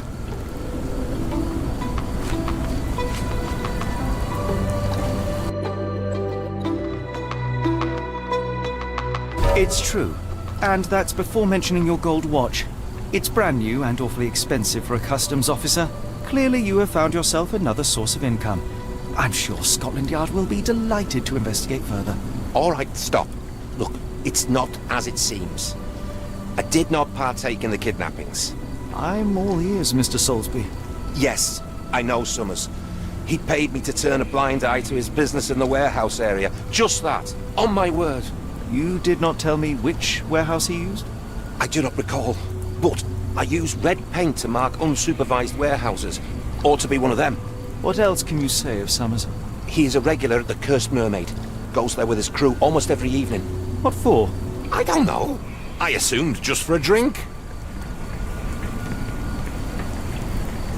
Wonder why people are going missing. Puts a man on edge, you know.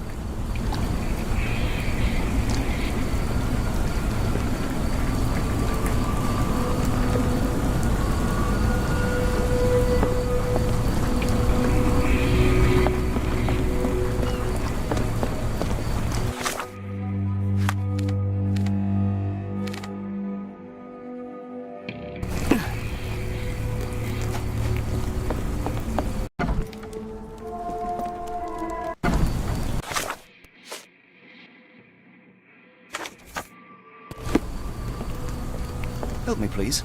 I don't think anyone here knows the answer. You should ask someone else. Excuse me, just one question. I don't think anyone here knows the answer. You should ask someone else.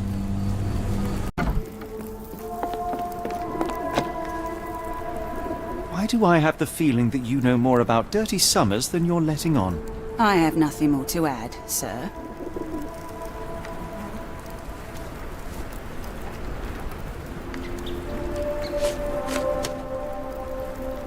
Enough. I have hard evidence that Summers was involved in recent kidnappings across London. I'm not surprised. So what?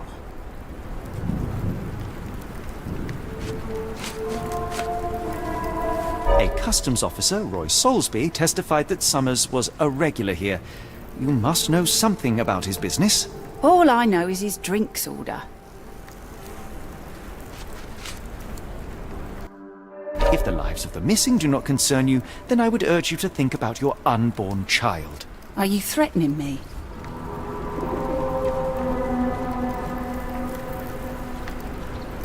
Many people are missing, and the main suspect based himself in your establishment. One word to Scotland Yard and your life takes a turn for the worse. Now, spare yourself the trouble and tell me all you know.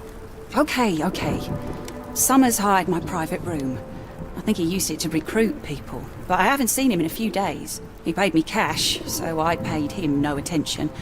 Nor did I touch anything inside. Here's the key, go and do what you will. Just leave me out of it.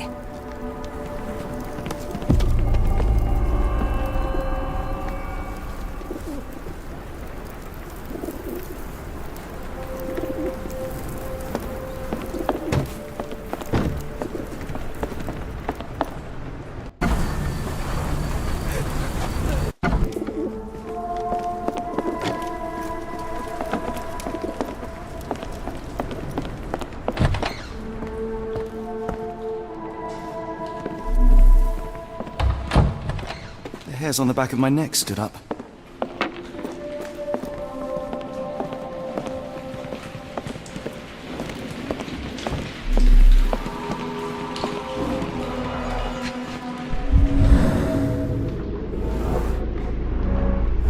Strange symbols. I don't recognize them.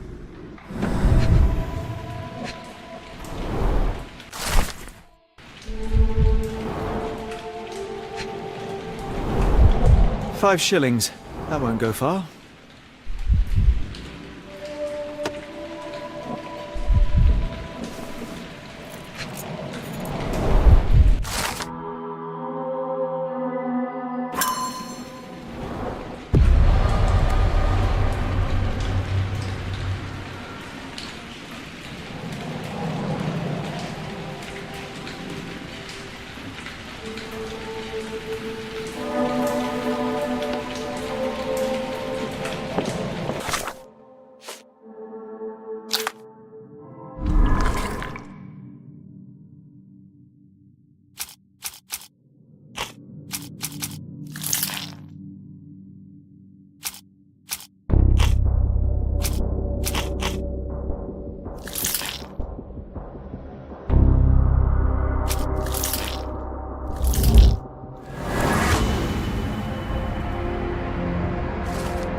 Really, Holmes, this ought to be beneath you. As my brother would say, it is for the greater good.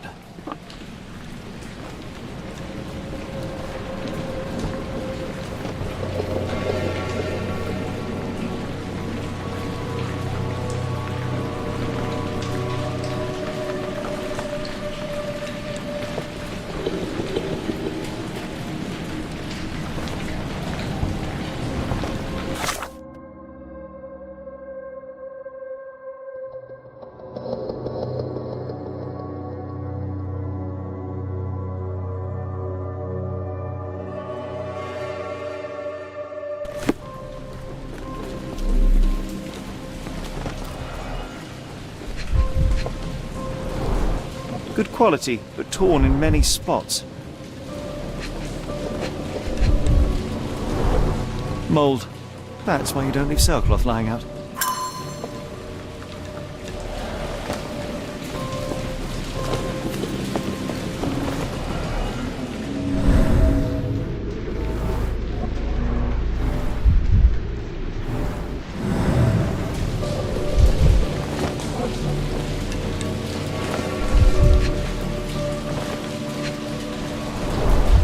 There are a couple of marks on this end.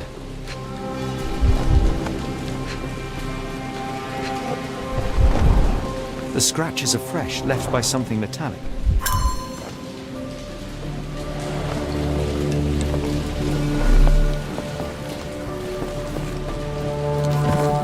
This crank saw some use.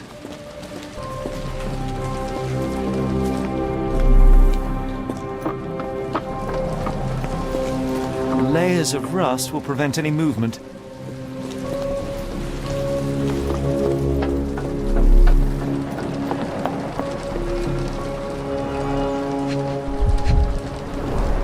Well oiled and well maintained.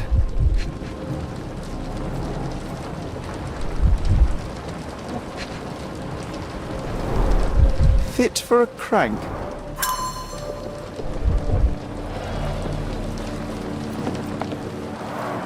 It's stuck. No one's used it in a very long time.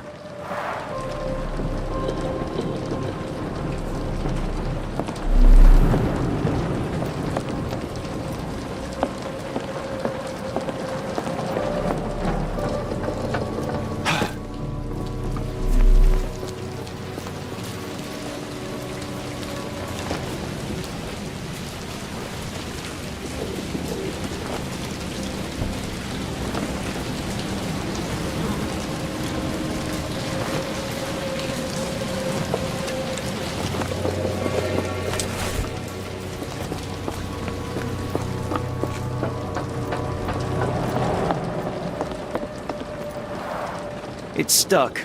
No one's used it in a very long time.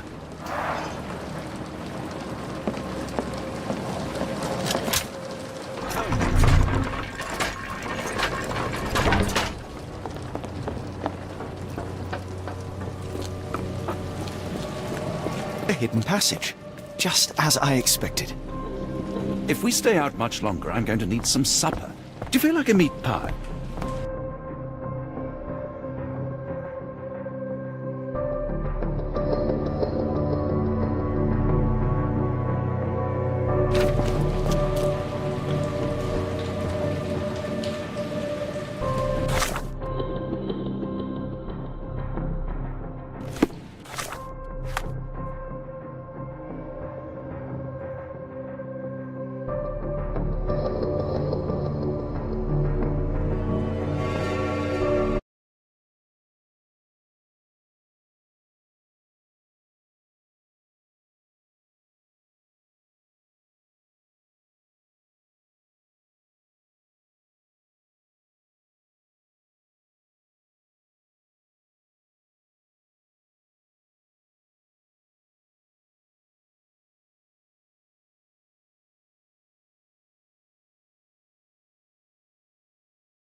Wait here, Watson, and keep an eye on the doors. I'll scout the premises. Will do. Be careful down there.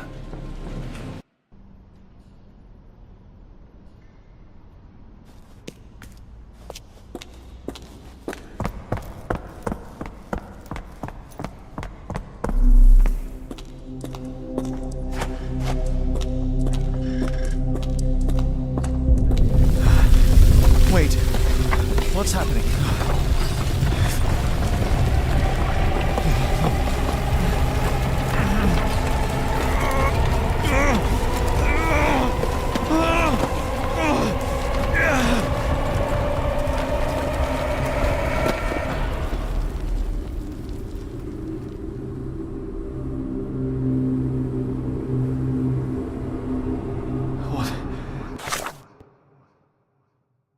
What is this place? Where am I?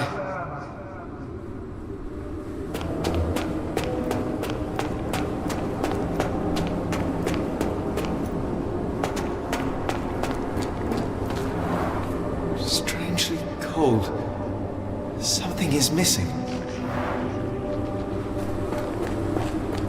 This cannot have been under the port of London all along. Is it an illusion?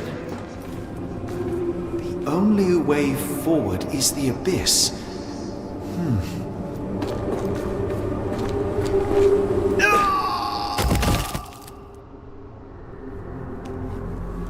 Phew, I didn't die. It is icy cold and pulsating.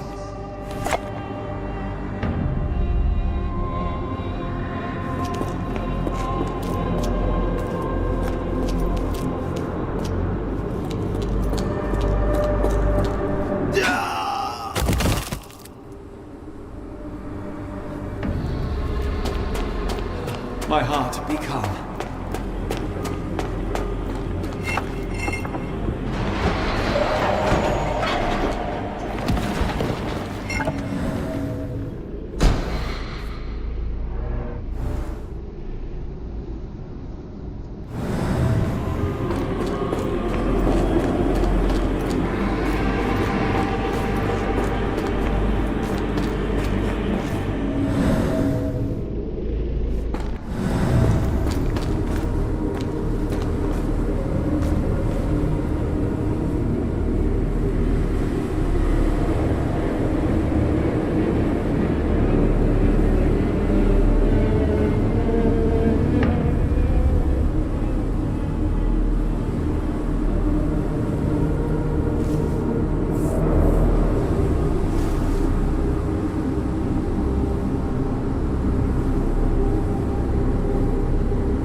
Somewhere else.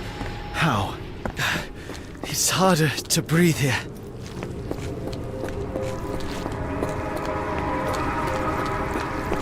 What is that?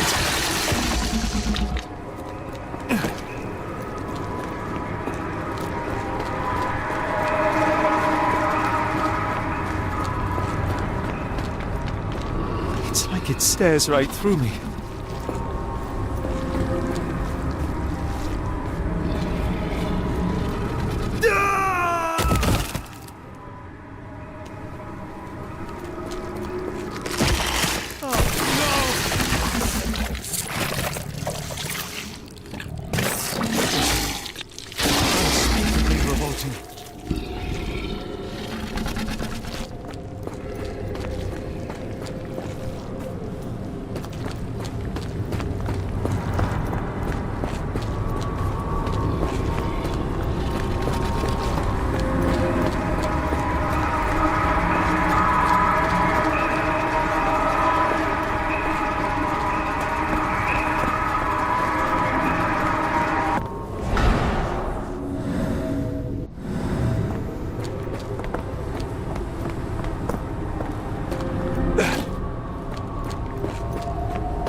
head is already spinning. When will this end?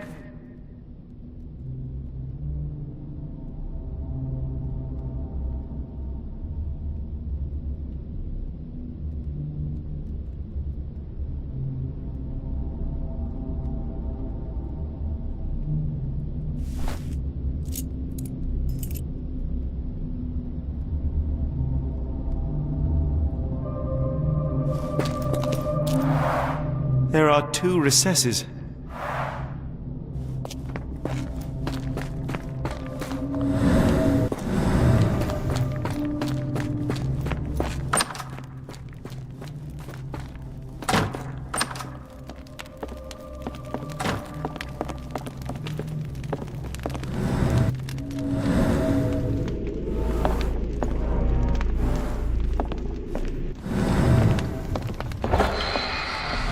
What kind of trickery is this?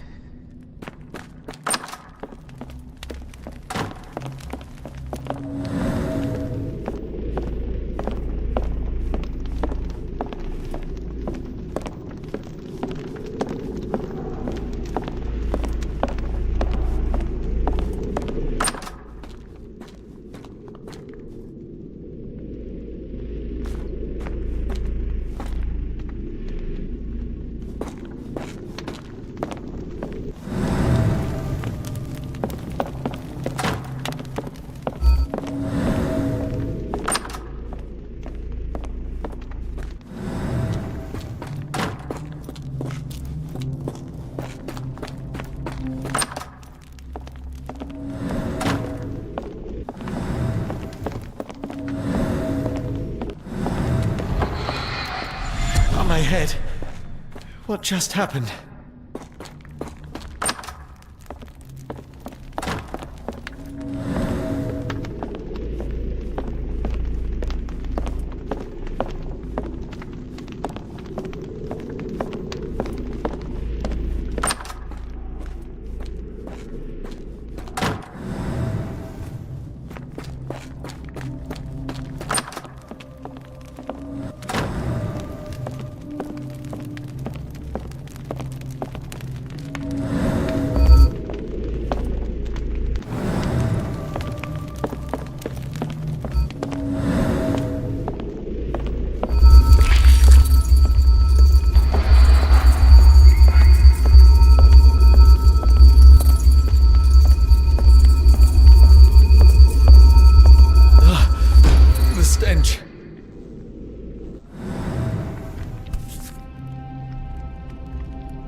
A strange stone. It almost feels alive.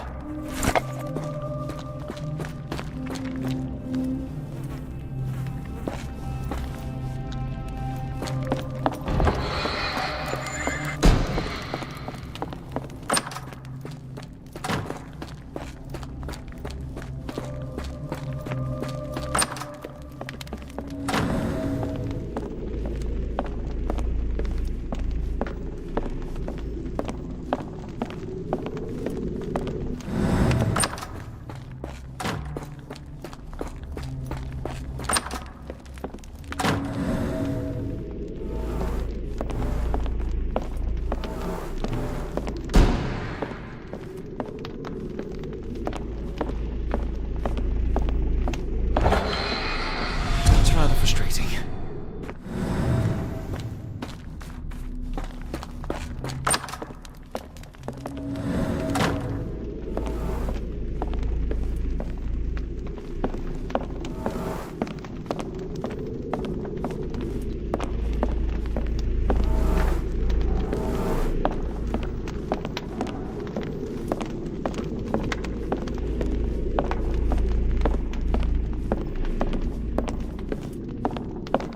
Oh, that is truly revolting.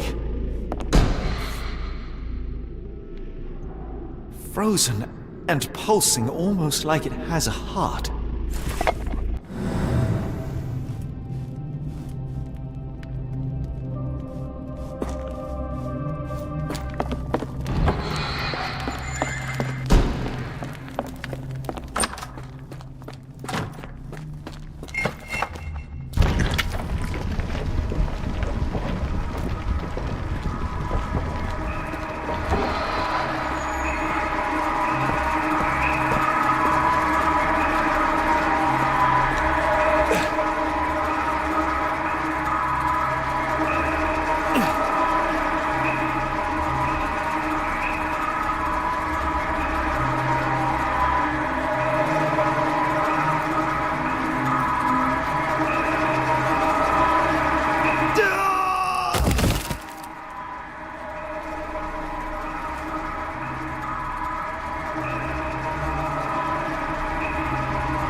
Did I get out?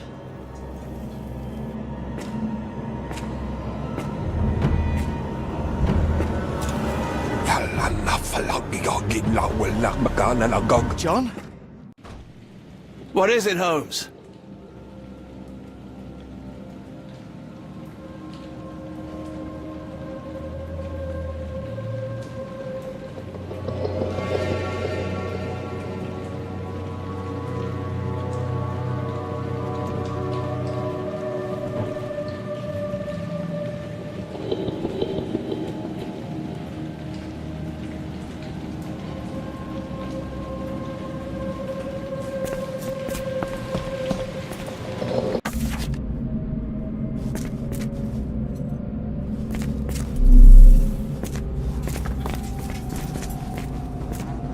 Watson! Holmes, where are you?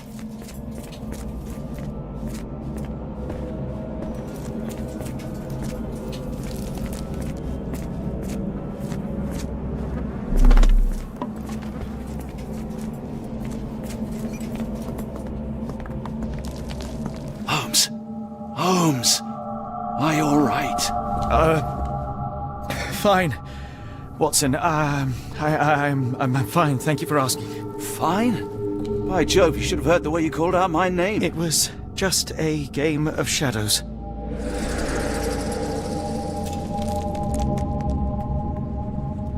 I'm glad.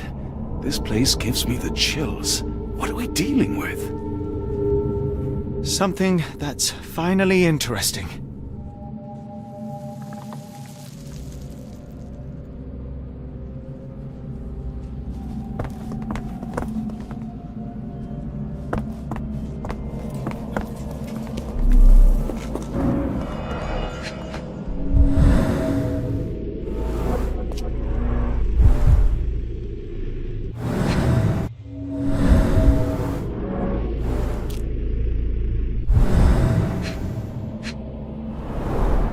Cyanosis of the lips, marks on the neck. This man was strangled. His abdomen is severely bloated.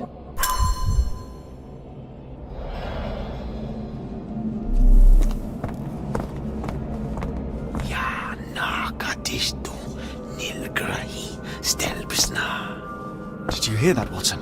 I hear you.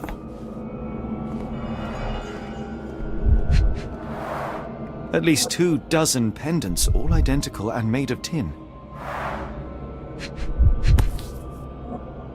An American passport. Amos Colby. Someone got their hands dirty painting this with blood.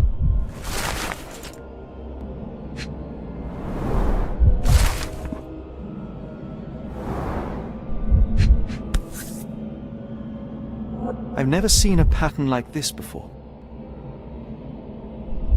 Old blood stains.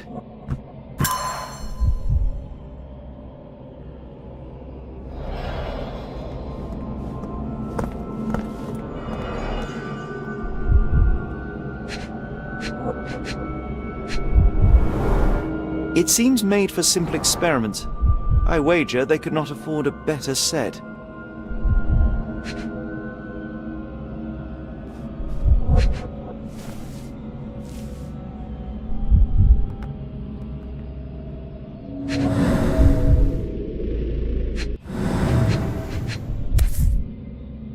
This box contained a narcotic substance, much like the one in Kimihia's brazier.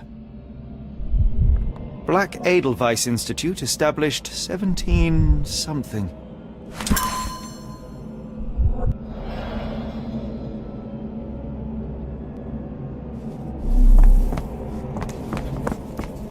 Kianak, Flegethor, Lebumna, Siaha, Inguft.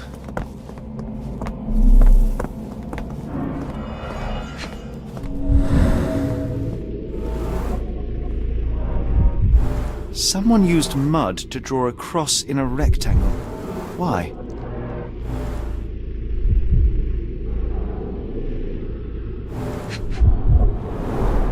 These clothes were crudely cut off someone. An American, judging by the style.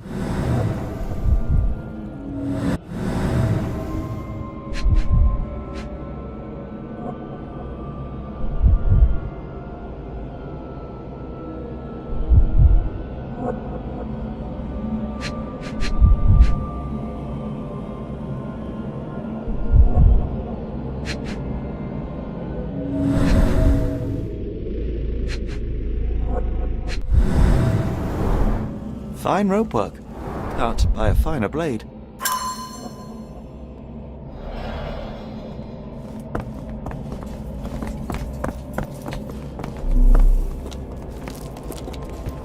Oh, potent. This sensor has more narcotic residues. What on earth? It looks like the scribbling of madmen.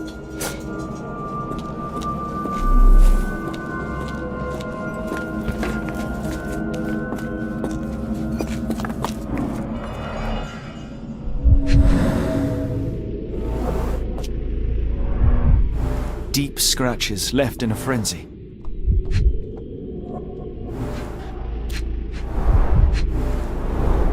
The strength it would take to carry this crate, let alone break it.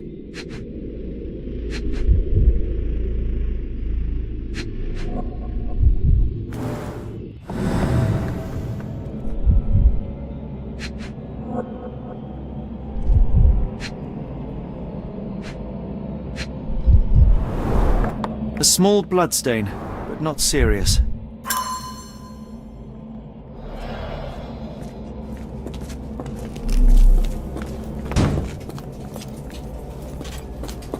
Miserable food, mass-produced.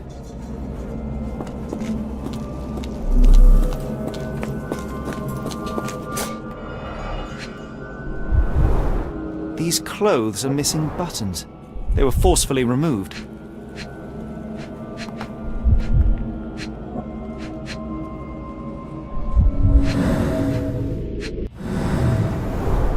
Dumpra, a staple of lecturemen's attire in Nepal, gathered from dozens of people at the very least.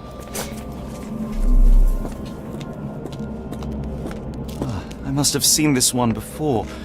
That explains my hallucinations.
Many people were brought to this place.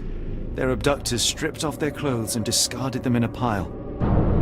The prisoners were kept in a soporific trance by the use of narcotics. A few tried to resist, but Alas, in vain. After a few days, everyone was stuffed in a crate and sent elsewhere. Only one captive was left behind. He was strangled to death on this altar.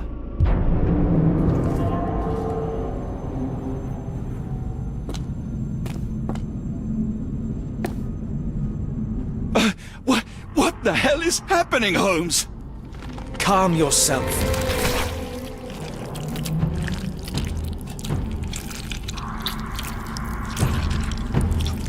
Cannot be.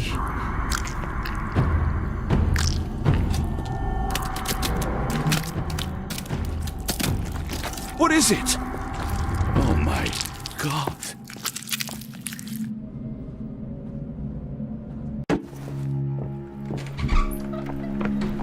Please tell me we found all we needed to, Holmes.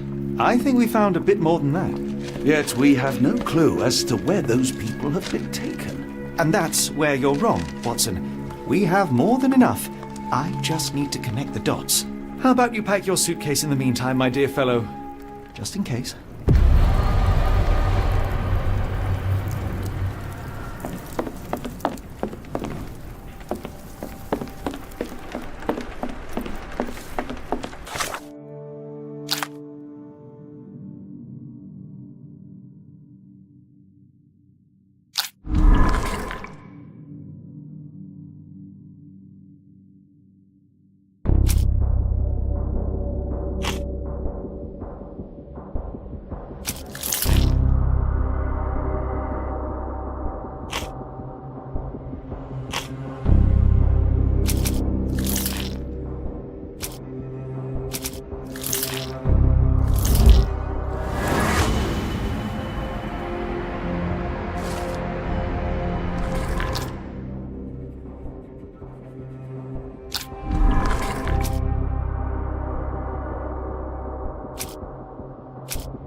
Dr. Watson, how does a trip to Switzerland sound to you?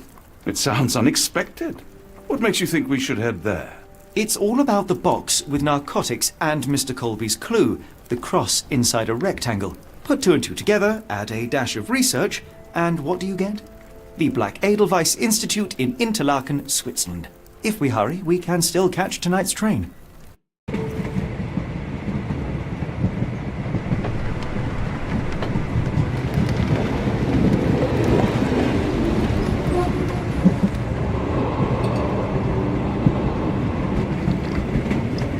As grateful as I have been for your company, Dr. Watson, I'm afraid you shall have to investigate Edelweiss alone. Alone? Mr. Holmes, I fear you overestimate my abilities. Nonsense. You are a military man, a bastion of British courage. I'm no such thing. As a doctor, I avoided most combat, save for one dreadful day. My troop was ambushed in a village with innocents caught in the crossfire. Too many to help. The man with the rosary. He was one of them? A translator, yes. We were trapped. 6 soldiers and myself. I thought it was the end. But Lieutenant Paget refused to go quietly. The men prepared for a final stand. I rose to follow, but Paget shook his head. He told me to run. That I had other men to save. They charged, and I fled through the rear. So you see, Mr. Holmes, I am a coward. The logic seems inescapable. Yes. You, a surgeon by trade, would have been perfectly useless in that conflict. What? No. And how many men have you helped since? Ailments eased, troubles tended? No more than a handful. Truth be told, I have become somewhat of a recluse. How many people could you help with 30 years ahead of you? Dozens? Hundreds? Paget was correct. You can cease your self-recrimination. Holmes, I don't know what to say. I would start with, I am Dr. John Watson, may I look around?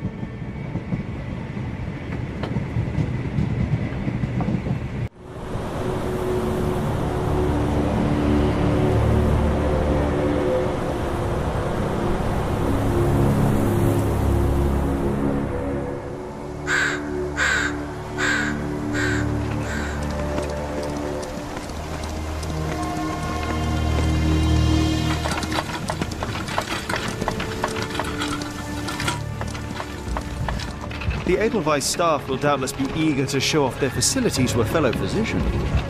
I have already taken the liberty of sending a letter on your behalf to request a visit. And what of you? I shall be pursuing other avenues. Should you see anything troublesome or improper, simply notify the local authorities. Otherwise, try a little analysis yourself. You know my methods. Apply them.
I cannot wait to see her. My daughter receives the finest treatment money can buy.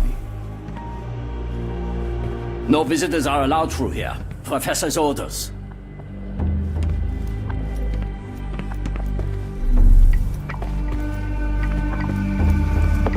Salutations, madam. I am Dr. John Watson. I was wondering if you've got word of my visit. Yeah, Dr. Watson. We received your letter on the matter. Would it be to see Professor Gygax?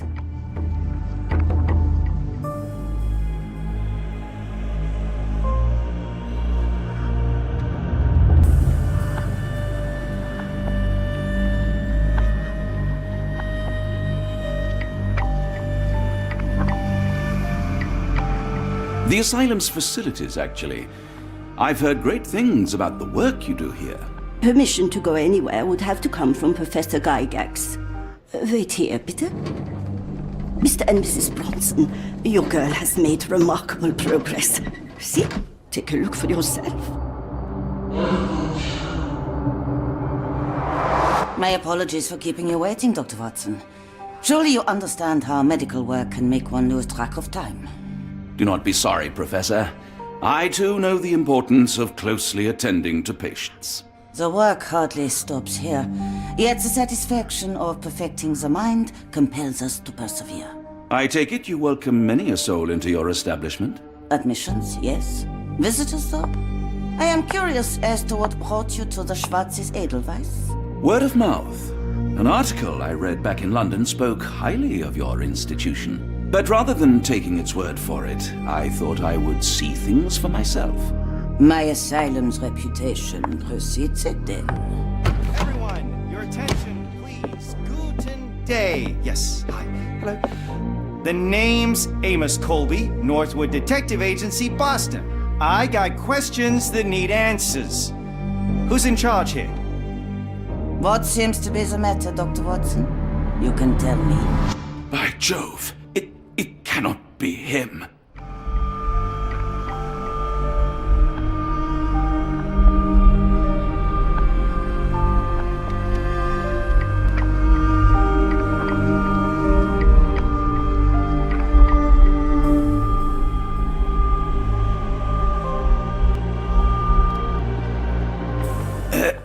Right. Yes. I was surprised because that man is a celebrity. Yes, that's it. Very famous, Mr. Colby. I couldn't believe my eyes. No. In my line of work, it can't wait. The longer it takes If me you to wish get to the recuperate, truth, Dr. the more Watson, lives you are may placed avail in yourself harm's of the way. guest room. But I have so much more to discuss. Nurse, if you'd be so kind as to escort Dr. Watson to the guest room. Herr Colby, from Northwood Agency. How unexpected. I am Professor Gygax. I would be happy to answer your questions in the examination room. Look, Professor, unless you got any clues as to the whereabouts of...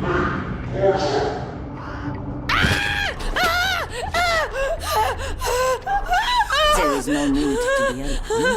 No one gets neglected in that.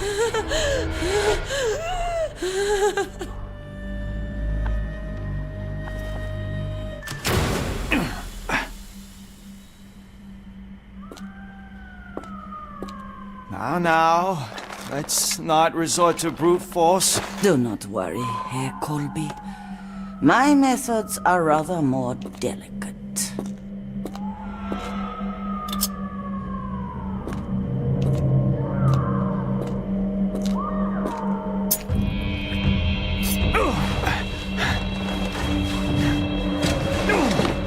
Search him thoroughly. Then take him to the holding chamber. I need to decide precisely what to do with our guest.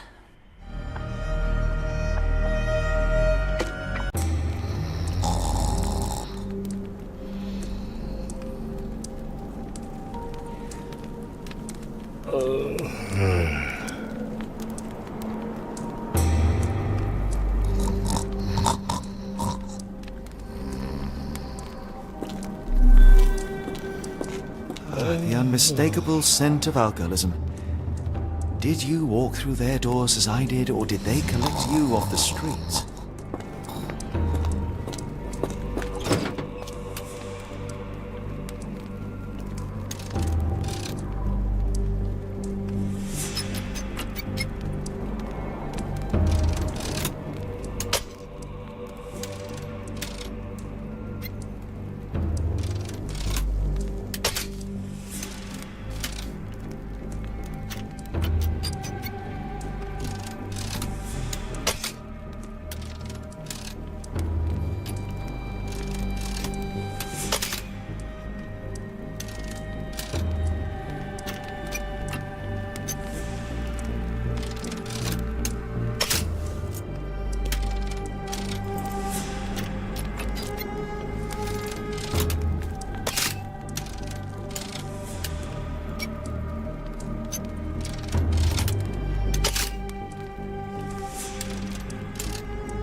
truncheon, not the typical tool for a nurse. A truncheon, not the typical tool for a nurse.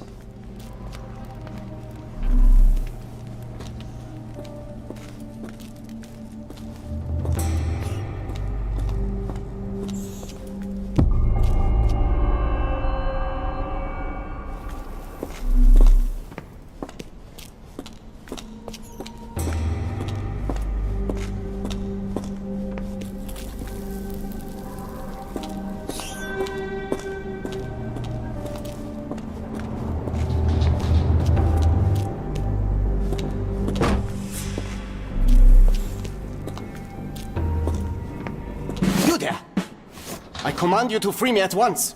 I'm not sure that's a great idea at the moment. How dare you deny me? I must have my revenge against the lickspittles upstairs. Fortunately for you, I'm here to stop the very same people. You are? Indeed. But first, I must discover all I can about this institution.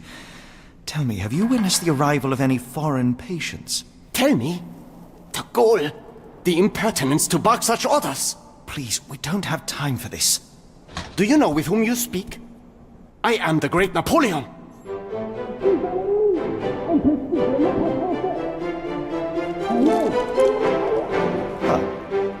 Napoleon Bonaparte? The one and only. Emperor of the French, First Consul of the Republic, leader of La Grande Armée. Once I am free and have exacted my revenge against the guards who ridicule me, I shall rest happy in the arms of my beloved Josephine. Right. Well, I will leave you to your scheming, Emperor. I command you to let me out! My heart is pierced by Cupid. I disdain all glittering gold. There is nothing can console me but my jolly sailor gold.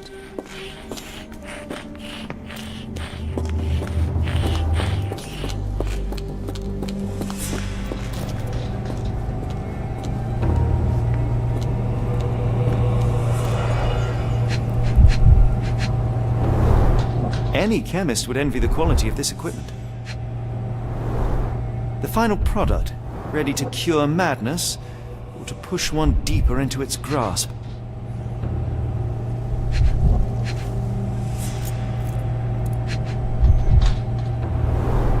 Raw materials used to formulate medicine.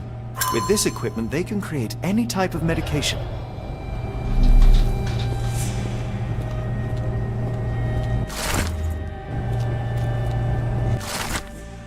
It sounds sinister, even for a place like this. I wonder if there are more frogs in the pond.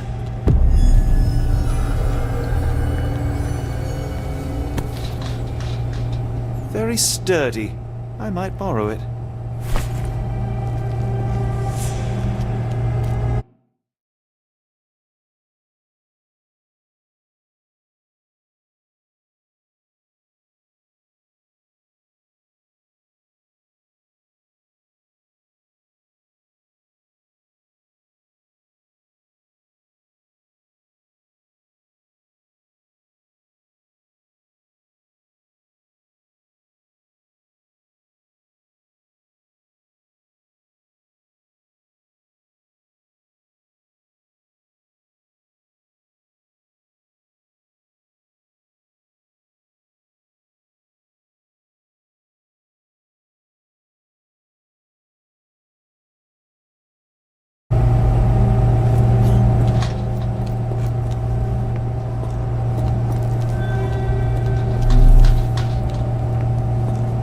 What was that? Is someone there?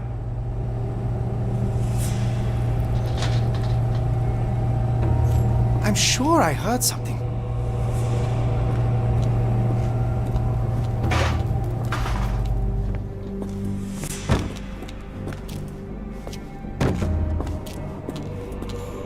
My comrades in Paris shall hear about this.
A certificate of appreciation from the municipal councillor to Professor Becker for contributions to the development of medicine in Interlaken.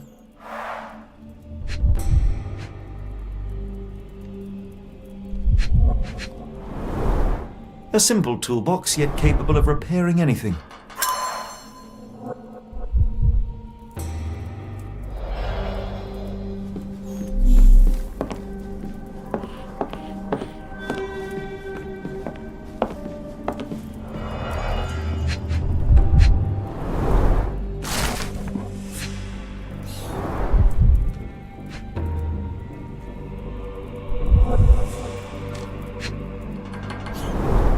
Tubes of varying diameters.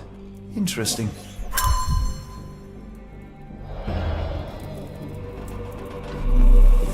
R.G. Hill, Dr. Connolly. It appears that all the psychiatric classics were banished here. John Sallow, the tulpa phenomenon. I'm somewhat of an expert already. Speech and the Cerebellum by S.A. Becker.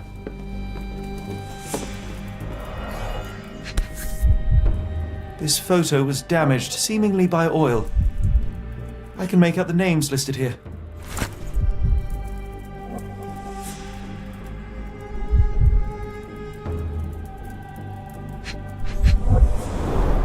Looks like it's still operational. Cooking grease. Is this the kitchen dumbwaiter?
Truncheon, not the typical tool for a nurse.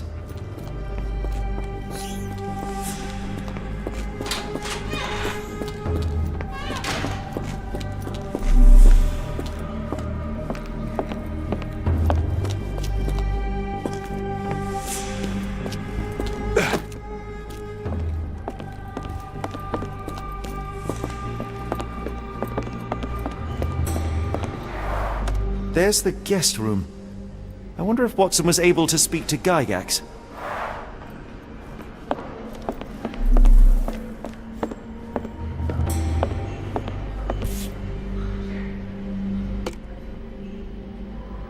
This sedative worked faster than I expected. Perhaps I ought to train myself, build up a tolerance.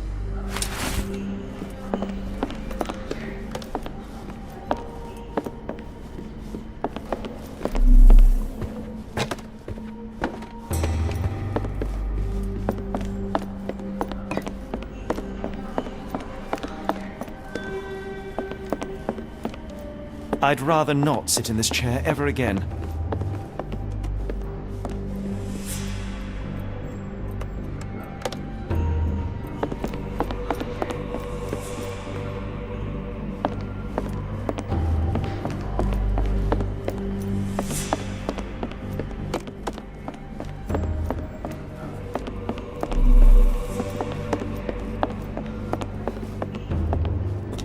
Locked.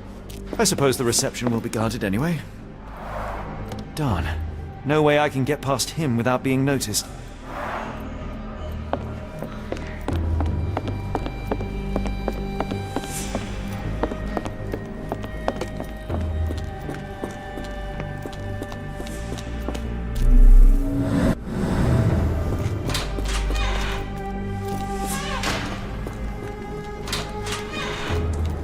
The unmistakable scent of truncheon, not the typical tool for a nurse.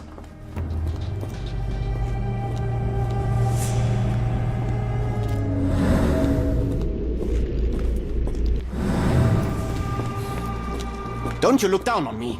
Open the door.